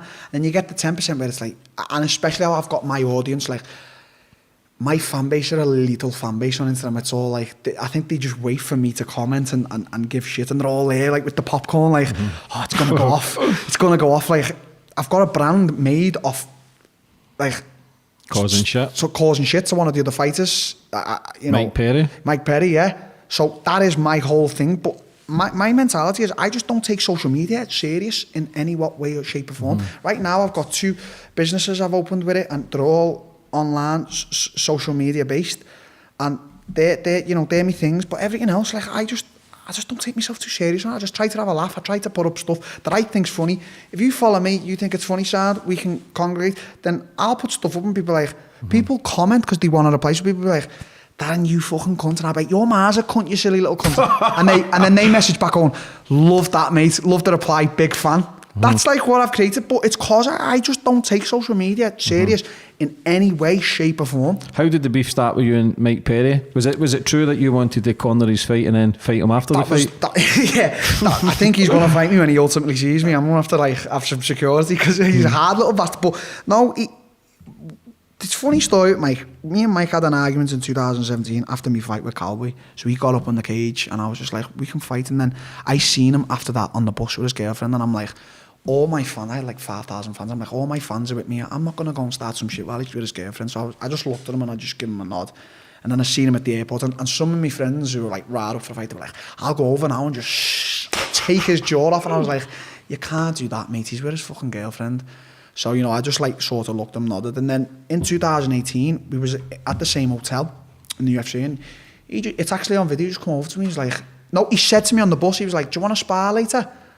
And I was like, yeah, all right, so thinking he wanted to go to the gym with me, like do a steam and sauna. That's genuine. And I thought, fucking mad on him, does he want to see me dick or something? So then everyone was filming. He comes up to me outside the hotel reception. He's like, are you up for this later, this spa? And I said, yes, Sam, whatever time. He's like, and he turned around and went, I haven't got no gloves. And I went, what? I was like, what do you mean? I was like, you want a spa? I was like, I thought you wanted to like go to a spa. And he's like looking, he's fucking mental. He's like looking at me all confused. And I went, yeah, if you want a spa, we can spa. So then later on that night, he's like messaged me. He's like, are you ready? I was like, yeah, Sam, let's go. Went down to the gym in the hotel, and we done like 5 rounds of sparring. Who won? I'll never ever say. Never ever say me. I don't think, he's actually said loads of times, I beat Darren in that spa, I busted his face up. If that makes him feel good and sleeps at night, and that's great for him. But this is the thing. I could go to Tyson Fury's gym now and beat him up in a spa. He's actually come to my gym and we sparred, and I took him down. I'm a MMA fighter. Imagine me going around saying, beat Tyson in a boxing spar today. That sparring means absolutely nothing. Fuck all, jack shit. You didn't get paid for it. No one's seen it. Sparring's different. You don't have the nerves, the crowd, everything involved. Yeah. So for me to sit here and go, I won Mike Perry in the spar, that's bullshit. Because even if I did or I didn't, it doesn't mean a thing. Because then we could fight and he could just go, boom, knock me clean out. What really matters, the spar that I beat him in, or the knockout he's just placed on me in front of everyone. Yeah. So it doesn't. He's come out and said loads, and I battered Darren in that spar. Is he using your name to get recognition? Do you know what? He's had a lot of recognition since we've been arguing. I mean, I know he's completely fell out with me. I know he's 100% like just probably hates me, but Is it proper hatred, or is it just banter to get? No, I think it is proper hatred, because we were having banter, we were messaging each other, and I was messaging, I was saying, come on, this was the first lockdown, I was like, come on, let's have a bit of banter, come on, let's fucking skit each other, and he was like, yeah. Now, American humour and British humour are two different things. Yeah. A lot of the Americans who follow me are right on my humour, so they don't get offended or they're on it, but especially my humour. Like, I say to everyone, dark, very dark, I can go as dark as you want. Like,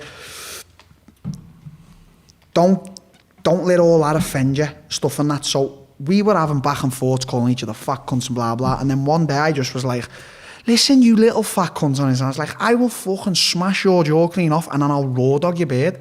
And I didn't mean anything by it. And the post just went astronomical. I think it got like 150,000 likes and I think it got like 10,000 comments, and my DMs were just going, I went, wow. Because I always say it with my friends, I was like, raw dog.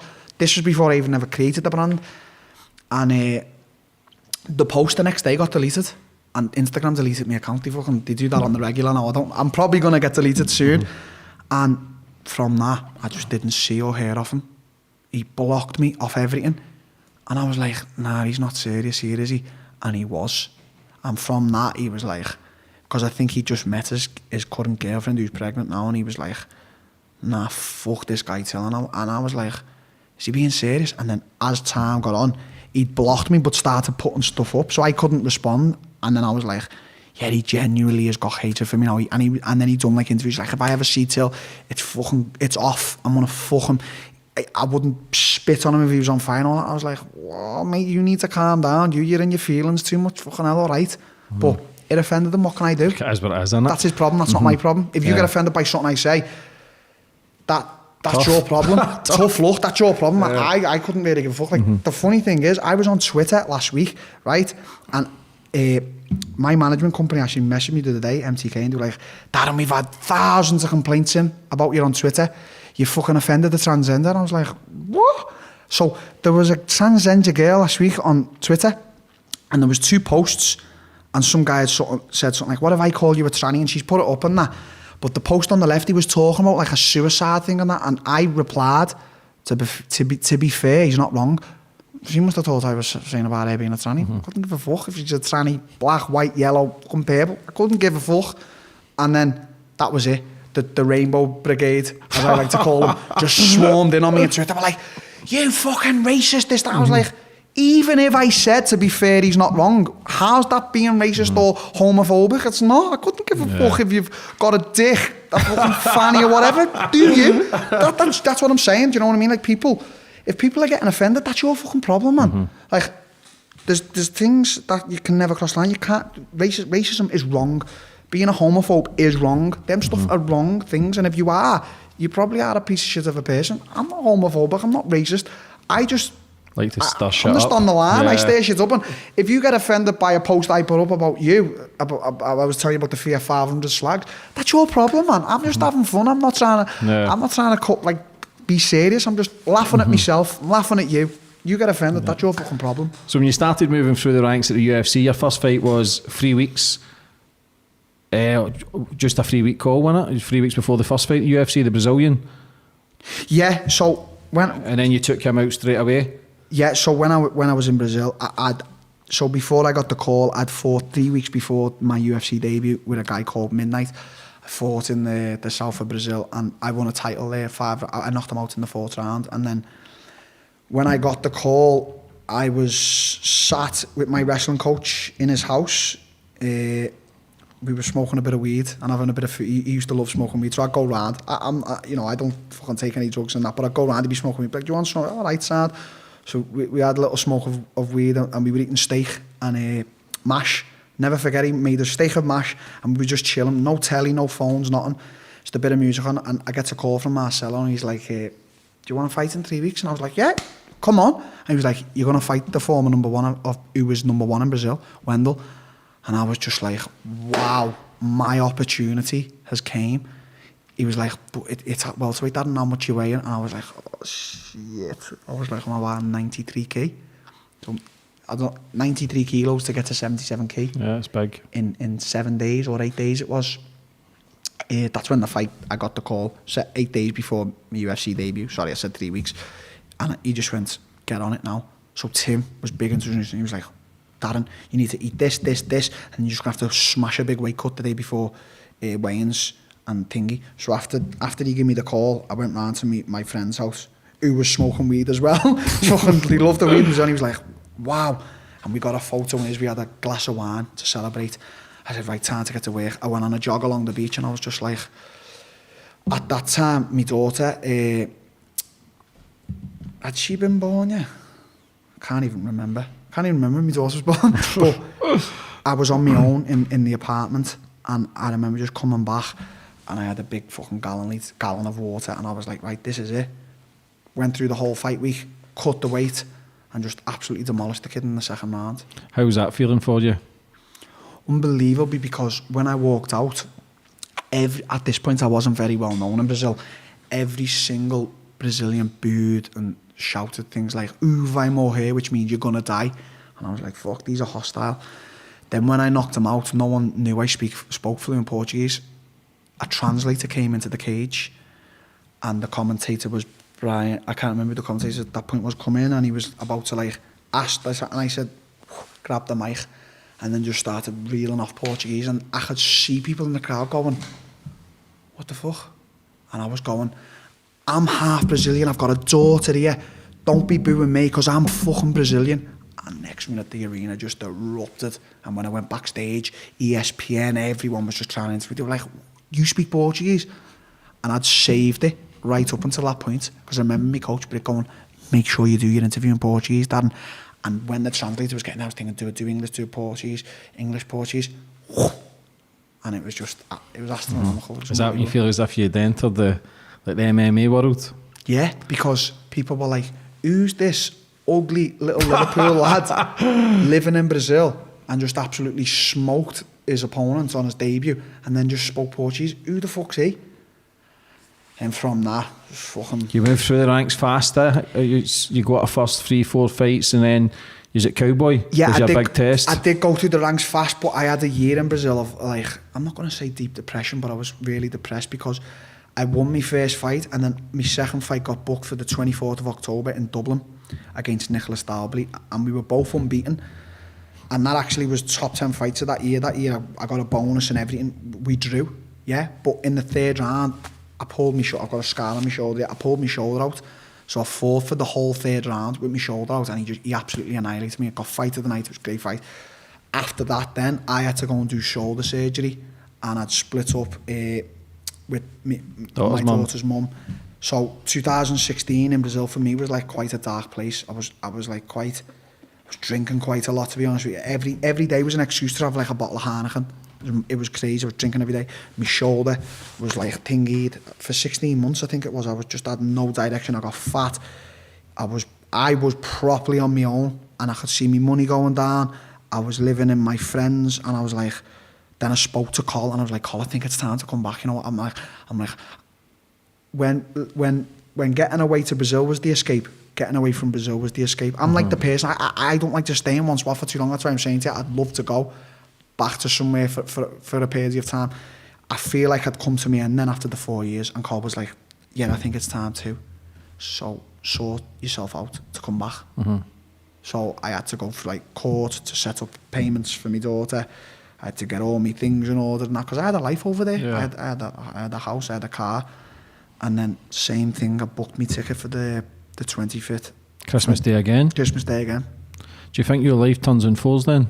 19 years, Brazil, back to Liverpool, 19 years, 4 years later, 23. Now you're 27, you're kind of thinking the same? Yeah. You're thinking maybe it's time to change again? Yeah, I like change. Like, don't get me wrong. Change is good. Yeah, I don't think I could get it. When I say change, it'd have to be a change with me coach. Like I couldn't leave. I'm just that too close, that relationship, coach, student. But every few years I like to do a change, and I like to refocus. I feel like you get it sometimes. I feel like anyway, speaking for myself, I just get into a bit of the same thing, and you forget very repetitive. Yeah, and sometimes it's just good to just go, boom, change. Mm-hmm. wow, do you know what I mean? So But it's got you as far as it has now, Yeah. so it's clearly working. it works, yeah. What was Colin thinking when you were coming back? Was he worried about in case you slipped back into old habits again and got into trouble? No. Or did he believe in you that you were going Yeah. to move through the gears? Yeah, no, I said, Col, I'm coming back. So he's like speaking to me and that, and I'd absolutely destroyed all my money from the last UFC fight. So the bonus and everything that I'd got, which was in 2015, by the end of 2016, like in Brazil, that was like what, 50 plus, it was like 350,000 reais, which is like, you can live like a fucking king forever. I just absolutely destroyed it, gone through it. I'm like that. I just don't hold no value for money. I should hold more, but coming to the end, I was like, right, got no money, booked this ticket, sort my child out, and get back to England. So came back 25th of December. One of my good friends, fucking lifelong pal, said, where are you? I said, I'm at the airport. There's no one here. Nothing's running, trains, nothing. He said, okay. He buys and sells cars. He said, I'm going to buy a car from a guy now in London. I'm going to get him to drop it off at the airport for you and you can drive home. So I was like, okay, yes, sounds. So he bought an S-Reg Fiesta. Like, it was an absolute banger. Like when it turned up, it was a rust bucket. It was like cluttering. And the guy was like, here's your car, mate, sound. I was like, sound, I'm back in England, back to the grind. Absolutely murdered the Fiesta all the way from London to Liverpool. There was not a soul on the motorway. Stopped, put 25 quid in the Fiesta. I think he's still got the Fiesta to this day. Turned up at my granddad's. Didn't even tell my granddad was coming home. I'm like, you okay, granddad? Oh my God, Darren. Fucking wow. Went to his room. He's kept that spare room for me since he's at the house. And just lied there and was like, right, back to it. And that was that. That was it. I got back to the gym. Colin looked at me and went, you fat cunt. Right, just give me all shit. He was like, time to get on it now. Booked me fight for May. Fought in May. Beat that top prospect. Fought in September against a guy called Bojan Velikovic. Was like top to be one of the top guys. Destroyed him.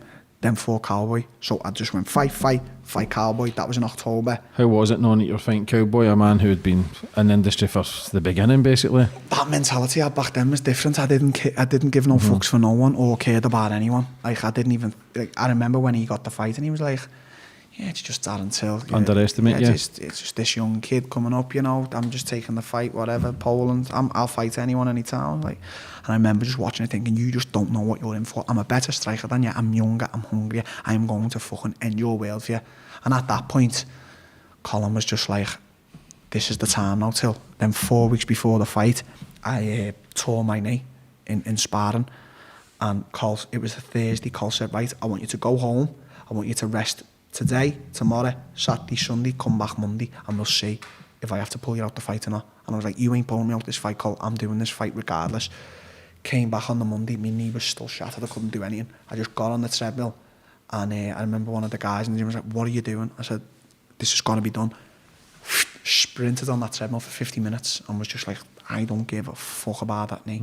That was the same knee I actually ruptured now in the Whittaker fight. I mean, both my knees need surgery and I was just like, nah, ain't nothing or no one stopping me from fighting Cowboy. Is that why you came out the traps flying then? Did you try to end it as quick as you did? Because you came out flying, you put him on the deck a few times as well. Yeah, the first. I just remember like just having this. I don't know. I just knew I was better than him. Like I knew he was a good striker, but I knew I was a masterful striker, and I could just go in there and bully him. And not to take away the fact, you know, I don't think he's a proper welterweight. That doesn't mean anything. Like if you're a man over 60 kilos, weight. Obviously we have weight in MMA, but like lightweight to welterweight, there's not a big difference. Do you know what I mean? I just knew I was the bigger man, the better man. So I just knew I could come out the banks and just fucking absolutely... To be honest, I need a little bit of that back. Do you know what I mean? I just come out the banks and tore his head off. Do you miss that, Dan? Yeah, like... Knowing that you had... You just... There's something there, isn't there? You know, you fucking know. I can see it in your eyes, mate. No, mate, there's a click. Yeah. And it's funny because my last fight was against one of the world's elite, Robert Whittaker, the former champion. And... even though I lost a decision like that, the 5th round, he scored a takedown on me. Like, I'm fighting these elites, and I don't even feel like I got out of first gear. I feel like I coasted the fight. How was that without the fans as well? That doesn't Doesn't really bother you, I didn't think about that. I actually liked it. I think it was better. It was more, there was less drama. Like, you know, when you come into an arena sometimes, like I fought at Madison Square Garden, and you're just like, wow, like the bright lights and the crowd just gets you a bit. You're like, ooh, that's edgy stuff. With that, it was like, get in, fight, home. There was no big build-up. Do you know what I mean? I enjoyed it. I never come out with no fight music or nothing. Yeah. But Did they fast track you through it? They fast tracked you fast, Dana? Is that because they've seen your potential, how much money you can make for them as well? Of course, 100%. With the fans and how big Liverpool is with their support? I just think now even the UFC, they see how I am and they see the fan base I've got and the person I am. I think they sit there at night and say, we hope Darren Till beats this guy because we want him to be. I know they want me to be a champion. I know for a fact they want me to be a champion. I want me to be a champion. Little things have to be done. But of course they fast track you. You'd be lying. I can't sit here and go, no, I had the hardest fights. Yeah, I had tough fights. I fought one of the best strikers in the whole of the UFC, Wonderboy. I fought a dominant champion in Woodley. I fought the best people, but they've just given me a fight, go for that big fight. You know, it hasn't been like 10 fights, then a main event. Throw in the deep end straight away, because after Cowboy you got Wonderboy. At Liverpool? Yeah, at Echo. Yeah. Did you know that the Echo was happening? Your hometown? I'd campaigned for it for a long time, and they always said it was impossible. Now, the reason it was impossible was because of the toilet structure in the Echo. Everybody in taking gear. Yeah, Scousers, mate. Fucking, yeah, definitely. They were just like, we can't do it because of the way the structure. And I was like, that's bullshit. I was like, you can make that happen. And then I think I had a phone call with Dana, and I said, Dana, make UFC Liverpool happen. The next day I got a call. You can't tell no one nothing, Darren. They're going to make it happen. Dana's been on the phone and said, whatever you have to do, make that shit happen. Then they told me at UFC London, they were like, it's happening till May. You're going to fight. And I was like, who am I fighting? They're like, they're trying to find your opponent. And Wonderboy kept turning the fight down. Why? I just think that he thought he was in a higher rank and I've been fast-tracked and I don't deserve it. But how the fuck are you meant to get anywhere if the top guys don't want to fight the lower guys? That's how you get to the top, fighting the better guys. So I was like, nah, fuck that, get him to fight. So then I called him out a little bit and then he accepted the fight. Does that work, that? Calling him out, does it work? People go, fuck him, I'll show him then. Do you know, with me, yeah. Do you know with me, if someone called me out, that'd work, because I'd be like, this cunt's not calling me out, I'm getting on. I think with a lot of fighters, sometimes they'll just dismiss it. Like, I'd called Wonderboy out a lot and he just dismissed me. And then, I don't know what turned in him, where he was like, nah, fuck this, I'm going to show this young kid what it's about. But Colin is always on at me, like, when fighters call me out, I'm just dead quick to reply. I'm like, you want some, do you little cunt? He's like, stop giving everyone time of day, Darren. Like, don't get me wrong, I love the feud with Mike Perry, but not to be disrespectful, he's nowhere near close to be getting a fight with me. How the fuck? He's not even ranked. He needs to beat people first before he fights me. I'm fighting the elites. I've fought the best, beat the best, and been beaten by the best. He's not close. He's not my weight. He's not fighting the best. We've just got a little tit for tat feud going on. How was the weight cut with the Wonderboy? Because I know you struggled with that. We actually watched the weight cut video before you came in, and that looked brutal. Listen, as if you nearly killed yourself to cut weight. I know you've had Tony Bellew on and that, and he used to be an extreme weight, because there ain't a man alive who used to cut weight like me, who had the mentality for it. I used to be an extreme, unhealthy weight. Like, it was damaging. Do you enjoy that? Yeah, I used not the last weight cuts that I had for Masvidal and Wonderboy. Like, me Woodley weight cut was fine, but not fine at this. Listen, look at the size of me. I was making 77 kilos, and I was extreme weight cutting. It was like 40 kilos, 30 kilos cutting it. But then, like, the night before weigh-ins, cutting like 10 kilos. To be honest, I was in the business of being the best weight cutter, and I did enjoy it. But my last weight cut to 170 was against Masvidal, and I remember going blind a few hours before weighing in. I remember we got to the hotel, and it was the night before weigh-ins, and I remember I'd done my usual. I do like a 50-minute run with 4 layers of clothing on, with all my sweet sweats, you know, like the gels and that.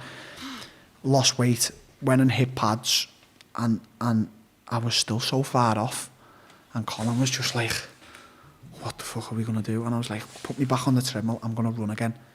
He was like, and Colin is so brutal, but even Colin was like, nah, you can't. I was like, get me back on that treadmill now.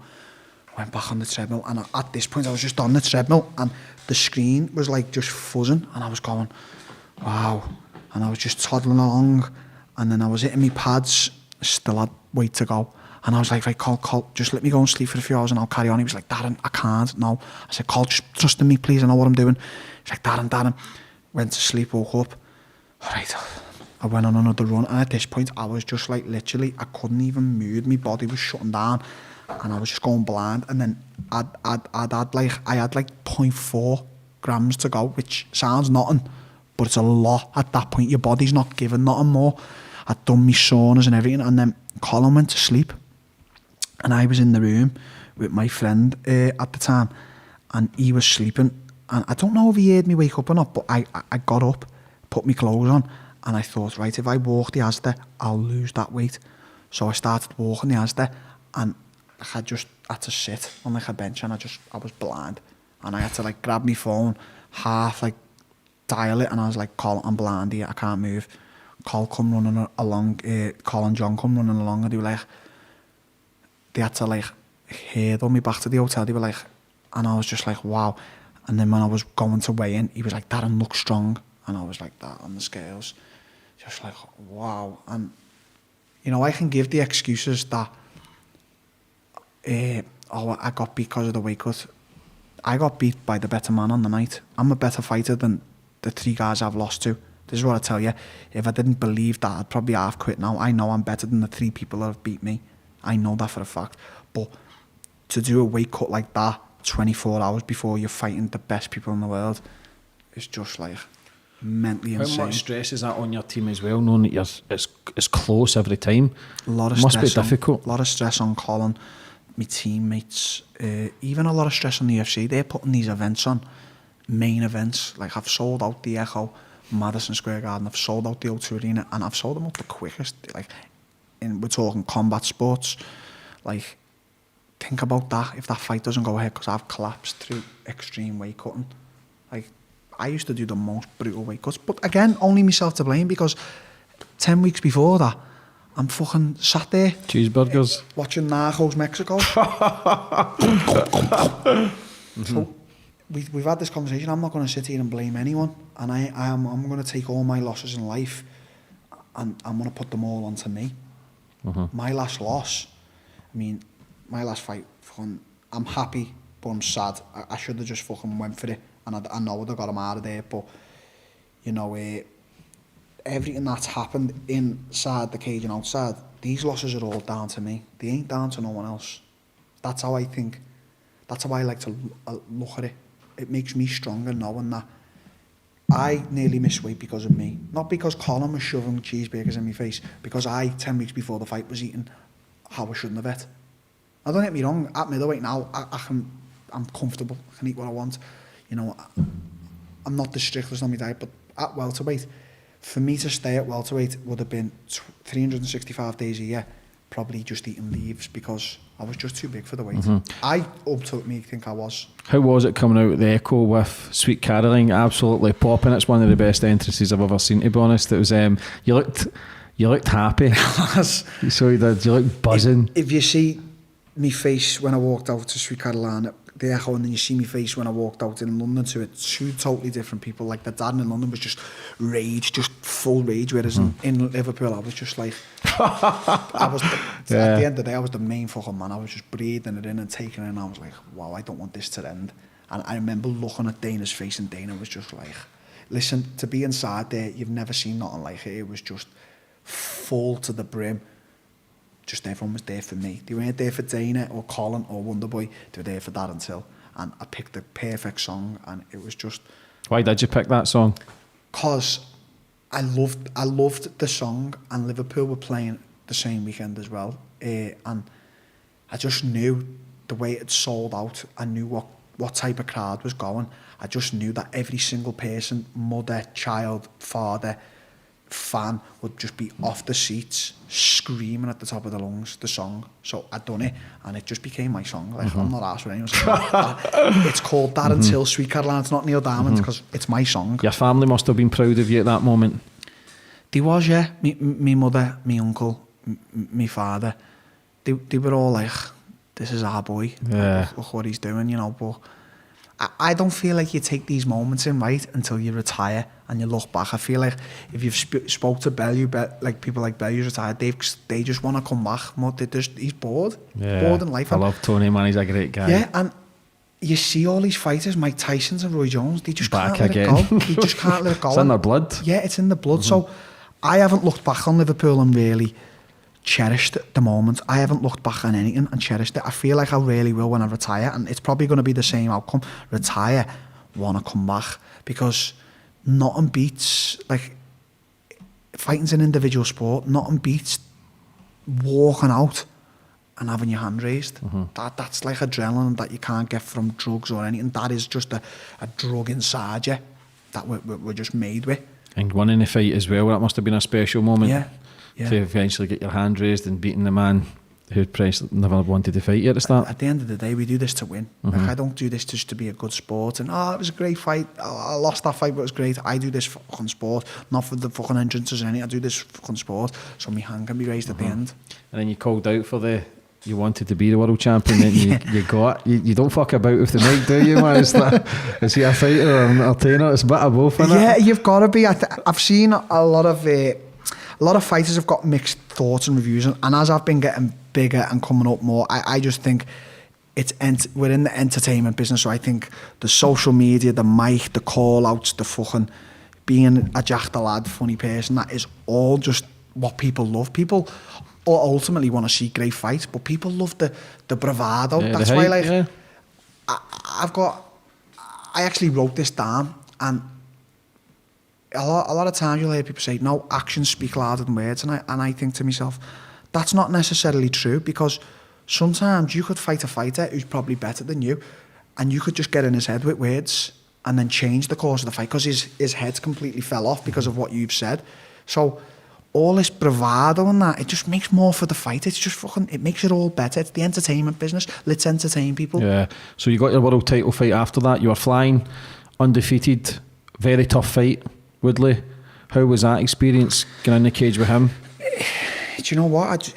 I just put, at that time, these fights with Wonderboy, I missed weight for Wonderboy, and all these fights leading up until I fought Woodley and my last fight at welterweight Masvidal, I wasn't thinking fight, I was thinking weight.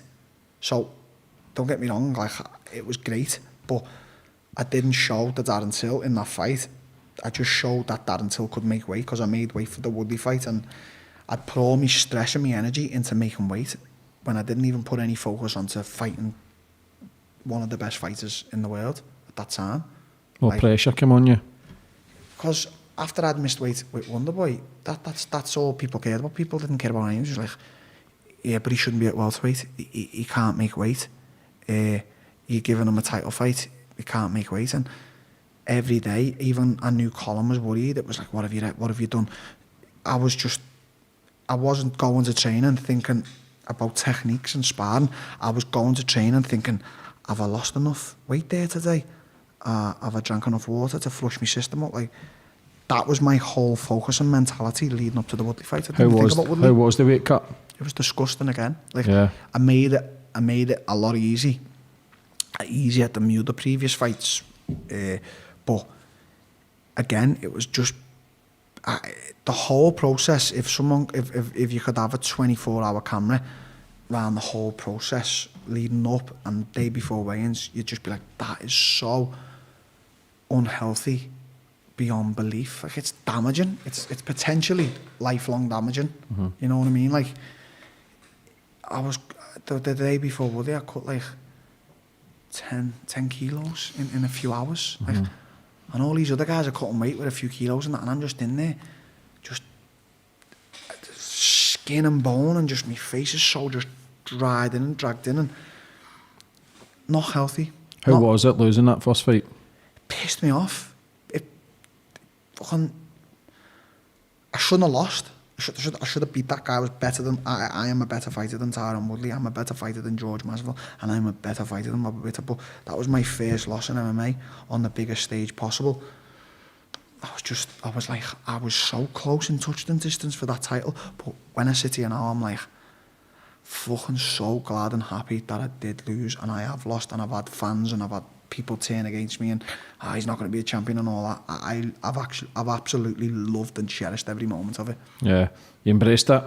You're still young, man. 27. This was all when what? You're 25. 24, 25. Doing all this, and yeah. I've had all this experience, these troubles. I've had these losses, these troubles inside, outside the cage.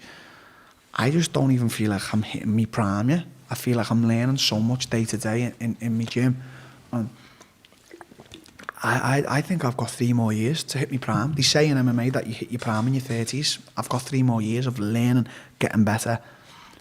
I've got fucking 8 more years to be a world champion. But Yeah, you'll do that within 2. I'm going to do it in 2. Yeah, okay. I believe so. But as I say to you, you've got to be held accountable and take into account everything what you're doing day to day. Do you think you're maturing more? I'd like to think so. Check your social media, mate. It would be debatable.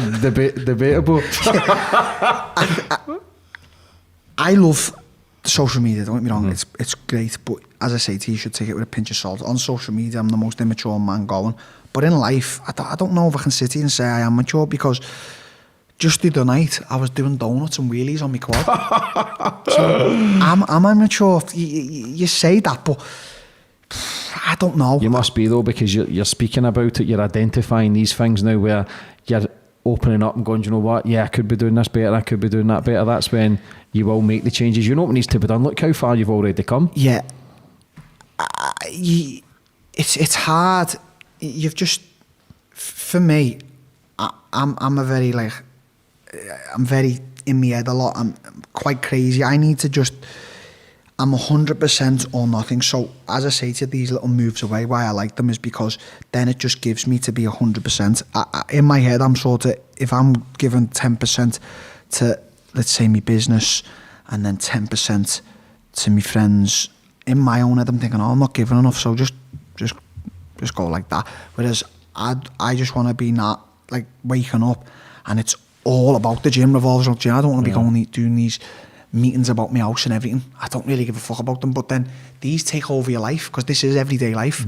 I'm in my own head so much, whereas I just want to be waking up and just going to the gym 100%, fuck these other things. Yeah. How was it? You had a fight booked for the 5th of December, and that's the first fight you've ever pulled out of. Yeah. How was that experience?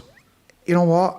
When we talk about maturity, I think this was the first time I'd matured on a level in fighting, because I've got both my knees are destroyed. It's fucking, my whole body is shattered. I've never been 100% in a fight, but I've only just come off this injury off the last fight with Robert when I tore my MCL, and I said to Cole straight away, right, me knee will be okay in a few weeks, Cole, you can book a fight. And he's like, okay, they want you to fight in December, main event against Jack. And he's like, you know, if you beat Jack, you're getting that title shot. And I was like, I know. And then as it gradually grew closer to the fight, Cole's just like, your knee's not looking good, is it? I was doing everything on it, I was wrestling fine, but he was like, one little smudge in the fight, it's gonna go. So I was like, okay, pull me out, Cole. I was like, give me more time to get stronger, better, healthier, fitter, and next year we go again. And I don't like to say this, next year is going to be my year. I hate stuff like that, but I've actually turned around and said to Cole, I can't wait for next year. I'm looking forward to what's to come, not in life, just in fighting next year for me. Who's on the radar for you? Right now, do you know, right now I haven't even looked at anyone. I just want to get better, and next year say, right, go for that. But right now I just want to cure myself. Mentally, physically? Yeah, I think physically, fuck the physical. Physically, my body's going to be fucking broken when I retire anyway. It's mentally, it's 90% mental. Yeah. What's your plans for the future then? I just want to be a world champion. You will be? I just want to be a world champion. I don't want to be anything else. I just want to be a world champion. I'm going to have to do whatever it takes to be a world champion. What do you think it needs to change to take you there, to get you that extra inch? I think that until now just needs to be a little bit more disciplined in certain areas. Maybe, let's say, they're not big things. It's just, as I said to you, I think one, distractions is a big thing for me, and just other small tweaks inside the gym and outside, but just 100% devoted to what I'm saying. If I want to be a world champion, I've got to be 100% devoted to it. And right now, I'm not. But you will be. You're talking about it. You can see that it's coming again, where you're just going to switch that fucking go, right, it's game time again. I hope so. I hope that I'm sitting to you in 5 years' time with me 3 belts, and not in 5 years' time saying, "Oh, I nearly got there, James." Nah. You know, I'll not be having you on if you've not got any belts, mate. So get your finger out.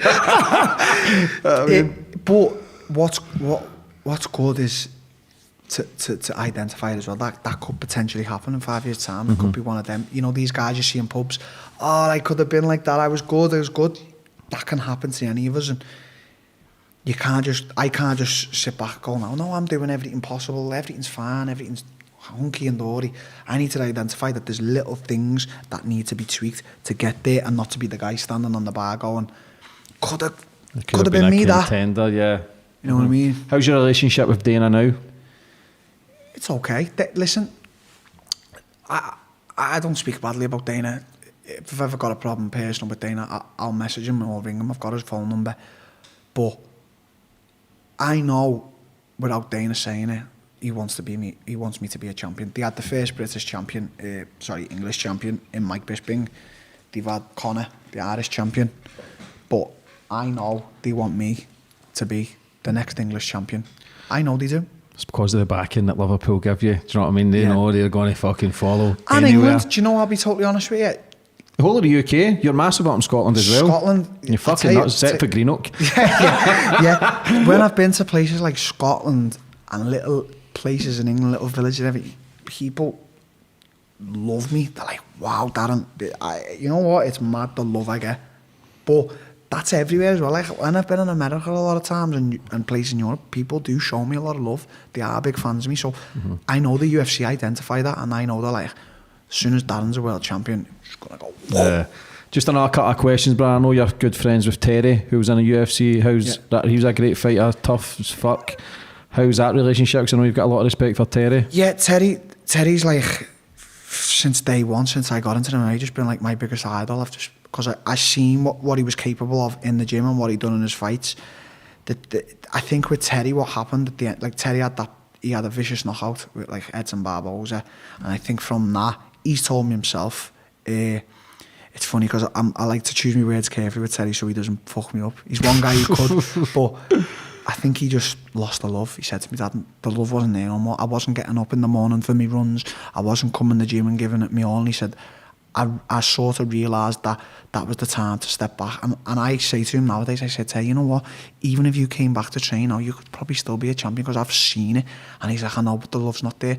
And for me, that proper hurts me deep down because I know what Terry, even though he achieved amazing, great things anyway, I know what he could have been. Do you know what I mean? And I could probably even take inspiration from that to like kick on again yourself. Yeah, I've got to carry the torch for Terry and Colin, like to be that world champion, that first world champion from Liverpool, from Team Carbon. And you will be. When you got the jail in Tenerife, how long were you in for? 4 days. How was that? I'll tell you what, mate. I hope I never go to jail. They don't fuck about over there. Listen, I'm one of these people. I actually, I've got a really good friend who's in jail now, and he rings me every weekend. He just rings me to just, as you say, shoot the shit. He just talks about life, and I always say to him, I say, listen, mate, I want to be honest with you, because he goes to me, like, you're mentally strong. I'm like, yeah, but I'm not mentally strong for them jails, because I'm like, I'm never going to jail. He's like, the guys got us. Like, so the police turned up, like in the street. The taxi was like all the way up the street, and the first thing they said was, Darren Till. And I was like, yeah, but I was like, I haven't done nothing. 10 of them get on the ground now, and I was like, what? I haven't done anything.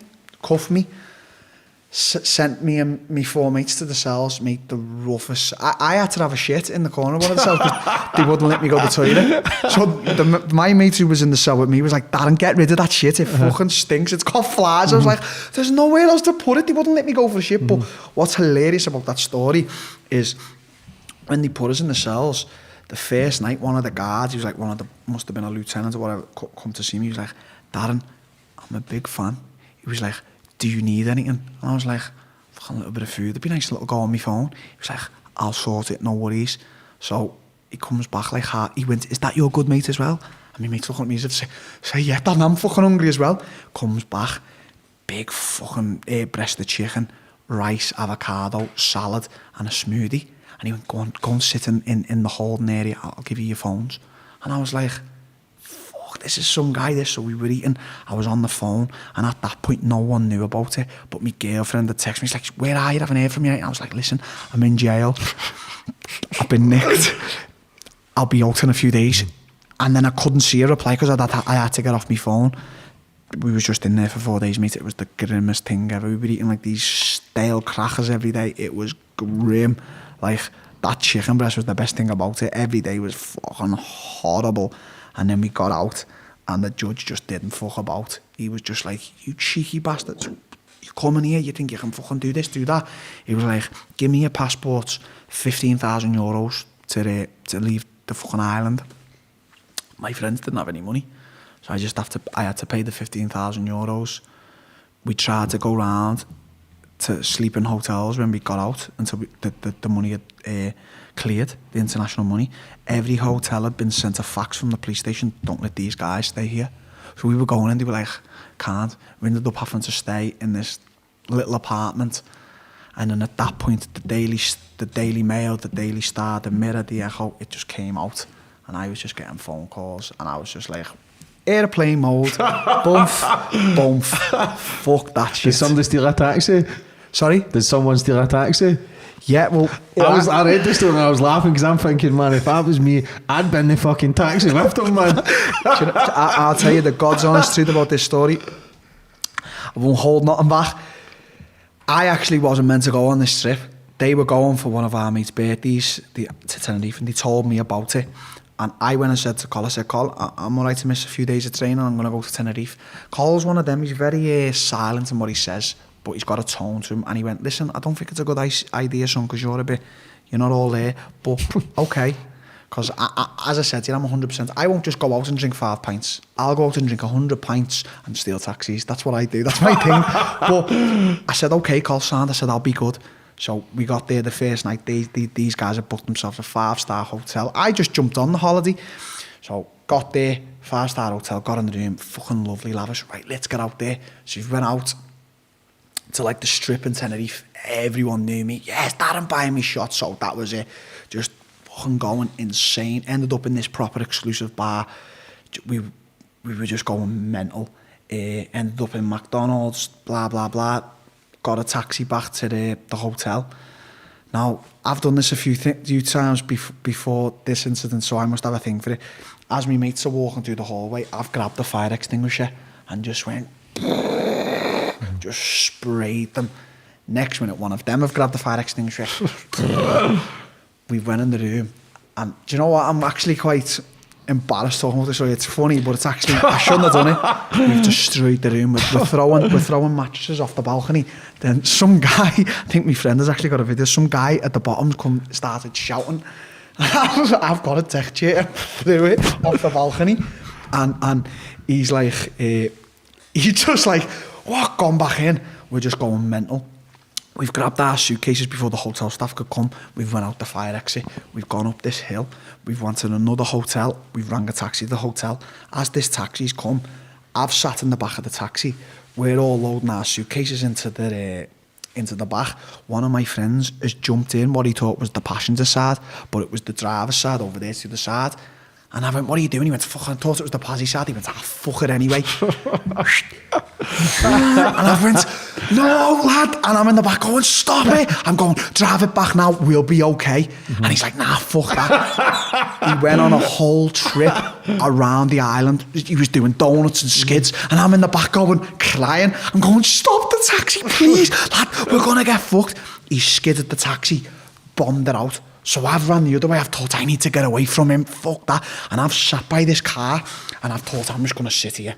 I'm not going to act like I'm running away or anything. I've sat here. Then he's come running back and I've went, no, get away from me, lad. Go somewhere else.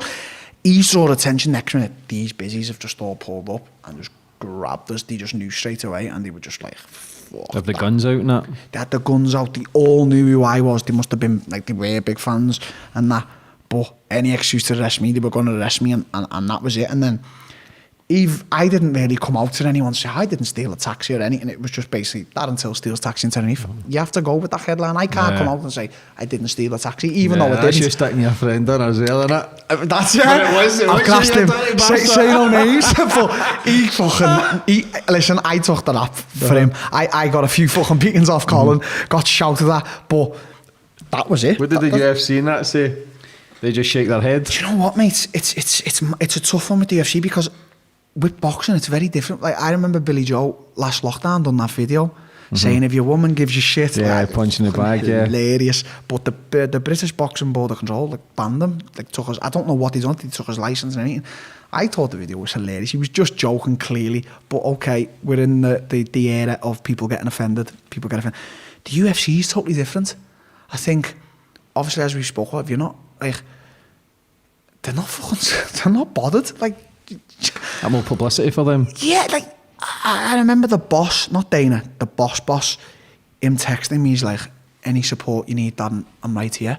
And I'm like, fucking hell. You know, obviously you can't take the piss. If you do something severe, they've got to cut you and let you go, blah, blah, blah. But they were just willing to support me. But is that not worse for you, knowing that you've kind of got the backing no matter what you do? Yeah. Oh, don't worry, tonight I'm going out stealing some taxis. I'll collect you, if everywhere was open, mate, me and you'd be a dangerous combo. But they were supportive, which I have to fucking be. I think in there is the problem. Listen, he hasn't killed no one, he hasn't beaten no one up, he hasn't blah, blah, blah. We'll support him in this. Yeah. Obviously, there's a line you do not cross. Of course. Same on social media. There's that invisible line. Don't cross it. Play with it. You're playing with it a lot. I play with it, but don't cross it. Like last week could have been a bad one, you know, if I actually did offend a transgender woman, man, whatever. But I didn't. But I do. I play with that line. Is that why you delete your apps a lot? No, the thing I have my two apps on my phone. I have Twitter and I have Instagram. Now I'm quite active on my Instagram. I have to be for me, promoting my businesses. I've got a few sponsors that support me. But at the same time, I just love having a fucking laugh. I post a lot of bullshit, but my account's been deleted a few times now. So I don't know whether it's because of reports of like memes or videos or whatever. But that's been deleted. But sometimes what I like to do is just turn the apps off my phone. Like the Twitter app, what I'll do is I'll have a big rant on Twitter, but then I'll delete it off my phone because I don't want to be sat there, especially with Twitter. It can be such a draining thing with all these opinions, and you can really get dragged into it, especially a lot of negative comments. Can you imagine, as I told you about moderation every day, if people were just saying that until you're just a piece of shit? I'd probably start thinking, I actually am a piece of shit here. So I think it's good to have moderation. Yeah, it can affect you. Your businesses, we'll touch on that before we finish up, brother. Give them a plug. Your watches, where can people get them? Off my there's a separate Instagram called the Marvy. Just go the link there. We'll link the links in the description. You're boozing now, can you talk about that? Are you going through some sort of legal battle? No, so the Raw Dog is basically me little baby. We all know where it's come from, and to be honest, it's absolutely smashed it. Like, after the Whittaker fight, Colin, who's I involve in every one of my businesses, and one of the guys who's like a photographer for me, they were just like begging me to be like, Darren, make a brand out of this. Everyone wants a t-shirt. They're like, do it.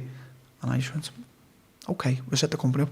But I've always wanted to be quite different. I said, but what we're going to do, we're not going to release a t-shirt so people can buy it whenever, next year, in 5 years' time. I said, we're going to make everything we do on this Raw Dog limited edition. I said, so we're going to release a t-shirt. It's going to be only for 7 days. And that t-shirt ain't never coming back. Maybe when we do Christmas fillers and all that, we'll bring it back. But everything's going to be limited edition. So when I started doing that, for everything I brought out t-shirts, lighters and that, I done a promo video with it. So I started doing promo videos, releasing hats, t-shirts, lighters. Then everyone was coming to the idea with me, like, Darren, your brand is called Raw Dog. What does that mean? I'm like, well, raw dog on someone's bed. Raw dog on your bed with no condom. He was like, so when do people mostly have sex? He's like, they're like after the night out, after they've been on the booze. I'm like, oh yeah. Colin was like, we need to release a beer And I was like, good idea. Then, through a friend of a friend, a brewery got in touch. I'm like, we want to make raw dog beer. So they come to me, they be like, we're going to make raw dog beer, blah, blah, blah. This price is all that. I was like, whatever, I'm not asked. I made one mistake with my beer is the price when we released it was too high. But that was because of the making and the brewery and people involved. That was my one mistake. I'll say this on camera now. I'm actually working hard to change that around. I want the beer in every bar, place all over the world. I've had people from Brazil, from Spain, Dubai. I've had restaurants in town all wanting to stock it. So I know that this raw dog potentially for me is going to be, in 5 years' time, a massive earner. Like proper 12 kind of Conor McGregor-esque. Yeah, definitely. Yeah. And it's a fun brand. People buy into it. But what's recently happened is G-Star Raw, I've sent a cease and desist letter. I don't even know what. Listen, I'm not the cleverest. They sent the letter and I was just like, solicitor, can you please read that? And it was basically, they want us to stop trading. They've basically said that they own the trademark for Raw, which is RAW, and we're basically trading and it's affecting whatever that means, yeah? So they've sent this letter, I think last week or the week before, and when I've looked into it with my guys, they've sued Nike, H&M, they've sued so many people, and they're very brutal with it. So right now is like sort of the process of seeing where do we go, changing the name maybe, change the name, speak to them. Maybe they want to get involved, maybe they got in touch because they love the brand. But that tells me that tells me a few things. That tells me that they feel threatened, and that tells me that this brand, even at this, it's been going a few months, has gathered so much momentum. Because everyone I speak now, the first thing they say to me, don't talk about fighting scene, raw dog's smashing it. And I'm like, yeah, it actually is. We've done really well. It's fucking absolutely smashing it. Fair play, brother. I hope I get past that. Yeah, fair play for all the businesses. For your achievements so far at the ages of 27, it's phenomenal. You should be proud of yourself. I am. For how far you've come. From a lot of people take inspiration of what you're doing. A lot of people will be looking up to you. And I know all your stuff you do on social media is all a bit of fun and it's daft, but you're still only 27, mate. When I was your age, fuck me, man. I would get through off YouTube, mate, if I was to tell you the shit that I'd done, man. But for coming on today, brother, and telling your stories, thank you. I very much appreciate it. It's phenomenal. A shout out to Tony Morell and Craigie Boy at the Only Fools Bar for setting this up as well. I really appreciate it, and good luck for the future. World title in the next 18 months, and I look forward to seeing it. God bless you, brother.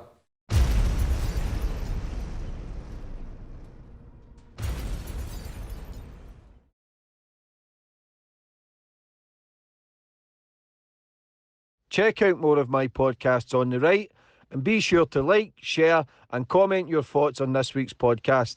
Thank you.